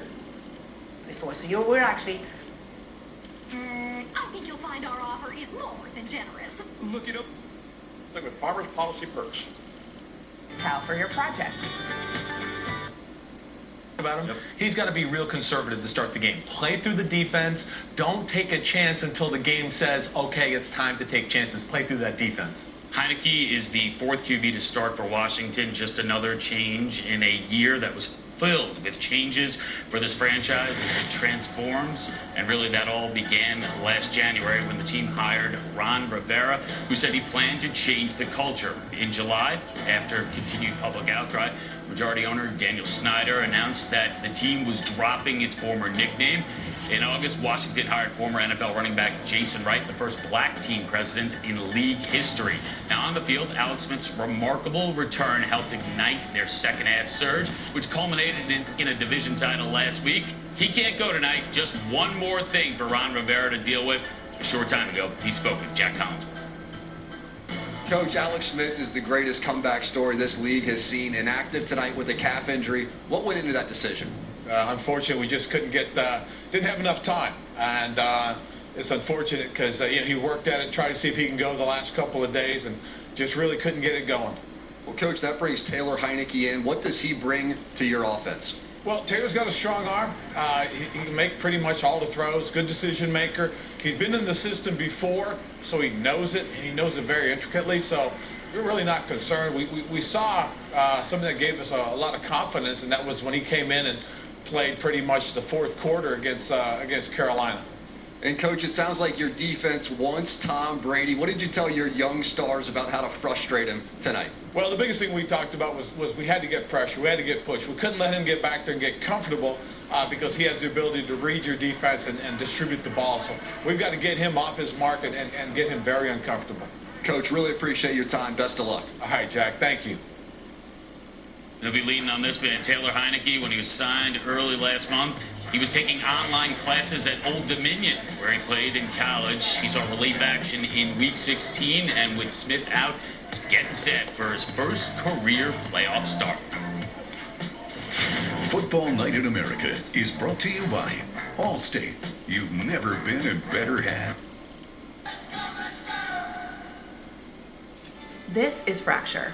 Just upload an image, place your order, and it'll show up at your door beautifully printed directly on glass. And this isn't just another frame, not just another canvas. This is new. This is a Fracture. Visit fractureme.com and print one today.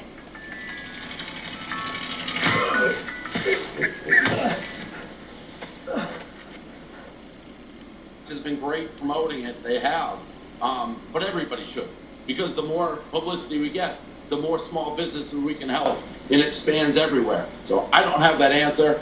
I'm just focused, get publicity, get money, get it to the people who need it.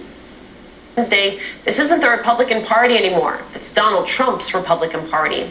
And the next few days and weeks will certainly show us if he is right. Joining me now, McKay Coppins. He's a staff writer for The Atlantic, and Elise Jordan is Time Magazine contributor. She's also an NBC News political analyst. McKay, you wrote, as the Trump era draws to a close, this is the state of the Republican Party. Fractured, out of power, and bitterly fighting over core tenets of democracy. Whew. Anonymous allegations, and based on those allegations, they went to the fire department to ask for this information. The FDNY complied, and they handed over that information. Now that is in New York. This investigation, Wolf, is going on all over the country, from Hawaii to Arkansas, many places outside of Washington, D.C., where so many who were inside the Capitol during this entire mob attack, they are looking for them, and it stretches all across the country. Some of the people the FBI has already taken into custody are well known. These are photos we have seen. One person that they have arrested, a man by the name of Adam Johnson, he was seen inside the Capitol carrying on his side there, you can see Pelosi's lectern. He was taken into custody by the FBI. Another individual who's wearing this ridiculous outfit with the horns over his head, a man by the name of Jacob Anthony Chansley, he was arrested by the FBI. The FBI interviewing him, and they say that he told them that he came to Washington, D.C. at the request of the president, that the president wanted the Patriots to come, and that is why he came here, Wolf. All right, Shima, thanks very much for the update. We know the FBI has this nationwide manhunt underway right now. A lot of closed-circuit video cameras up on the Capitol. So they have pictures, they have names. They're going after these individuals. There are going to be a lot more arrests. Thanks very much, Shimon, for that report. I want to bring in former Republican Senator and now CNN political commentator Jeff Flake. Senator, thanks so much for joining us. The president, he's urging his supporters he was urging his supporters, as you know, before this riot developed, to fight the election results. He directed them to march up to the Capitol, and after the siege, he told them, and I'm quoting now, "We love you. You're very special." Do you believe this amounts to an impeachable offense? Yes, I believe it is. Given the timing, though, I don't believe that there's time, obviously, for the House. The House can do it quickly enough, but for the Senate to have a trial, I don't believe that that will happen. And my fear is if the House will impeach again, the Senate won't indict. The president is already removed from office by that point, and the president takes some badge of honor from this, that this doesn't diminish him in the eyes of his supporters. Whereas now, I think he is quite diminished, and so I don't want to see this go forward. It's interesting. We're just getting this in from our Caitlin Collins, our White House correspondent, and I'll be very precise. And I want your reaction, Senator. Vice President Mike Pence will attend the inauguration of President-elect Joe Biden, according to a source. CNN's Jim Acosta, Sarah Westwood, they reported on Thursday that Pence was planning to attend the inauguration, but was waiting for an invitation. President Trump announced on Twitter before his account was suspended he would not be attending the inauguration. What's your reaction to the fact that this president won't be attending, but the vice president will? Well, this is par for the course. Obviously, Joe Biden had quite the reaction, saying it's the one thing that they agree on. I think it's a shame that you don't have a president welcoming the new president.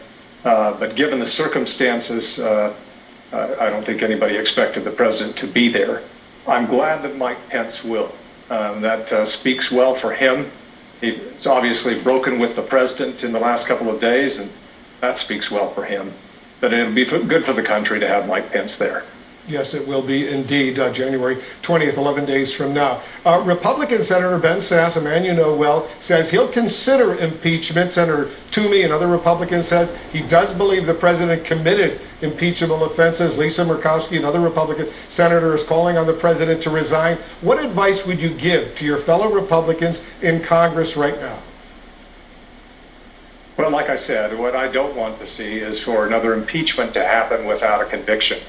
And given that the president will already be removed by this time, by the time the Senate gets to the trial, I simply don't think it will happen. And I think that will probably, for the president, give him a boost, frankly, in the eyes of many of his supporters. So if you're going to go through with impeachment, make sure you're going to convict as well, and then also have a bar for never running for office again. But I'm very concerned that we'll have an impeachment but no conviction. Former Republican Senator Jeff Flake, now a CNN political commentator. Thanks very much for joining us, and welcome to CNN. You bet. By the way, appreciate it very much. Glad to be here. Just ahead, will a fight over impeaching President Trump derail President-elect Joe Biden's plans for getting his own presidency off to a quick start? Plus, as COVID-19 cases are surging and vaccinations are lagging, Biden's advisors are considering changing the priorities for who gets to the front of the line for a shot. We have new information. We'll update you when we come back. Join us January 22nd and 23rd in support of Children's Inn and the fight against domestic violence. Participate in ski and snowboard races, a snow sculpture contest, a fat bike race, and more. Show your support for Children's Inn at this safe, socially distanced event. Fun ski. Media One Fun Ski, a benefit for Children's Inn, January 22nd and 23rd at Great Bear. My name is Joshua Rojas. You haven't seen that in the aftermath when it comes certainly to Mike Pence. And while Mike Pence says that he will attend the inauguration, I find it very disconcerting that you go on Parler, you go on these right-wing networks, and this is being talked about, as you talked about with your last guest, as the new gathering place, as the next step following this insurrection at the Capitol. Yeah, very disturbing. McKay and Elise, thank you both so much for your time. Next, the Arizona congressman who refused to run for cover, instead running to aid his colleagues. You're watching American Voices. It's time for the lowest prices of the season on the new Sleep Number 360 smart bed. What if I sleep hot? Or cold? No problem. With temperature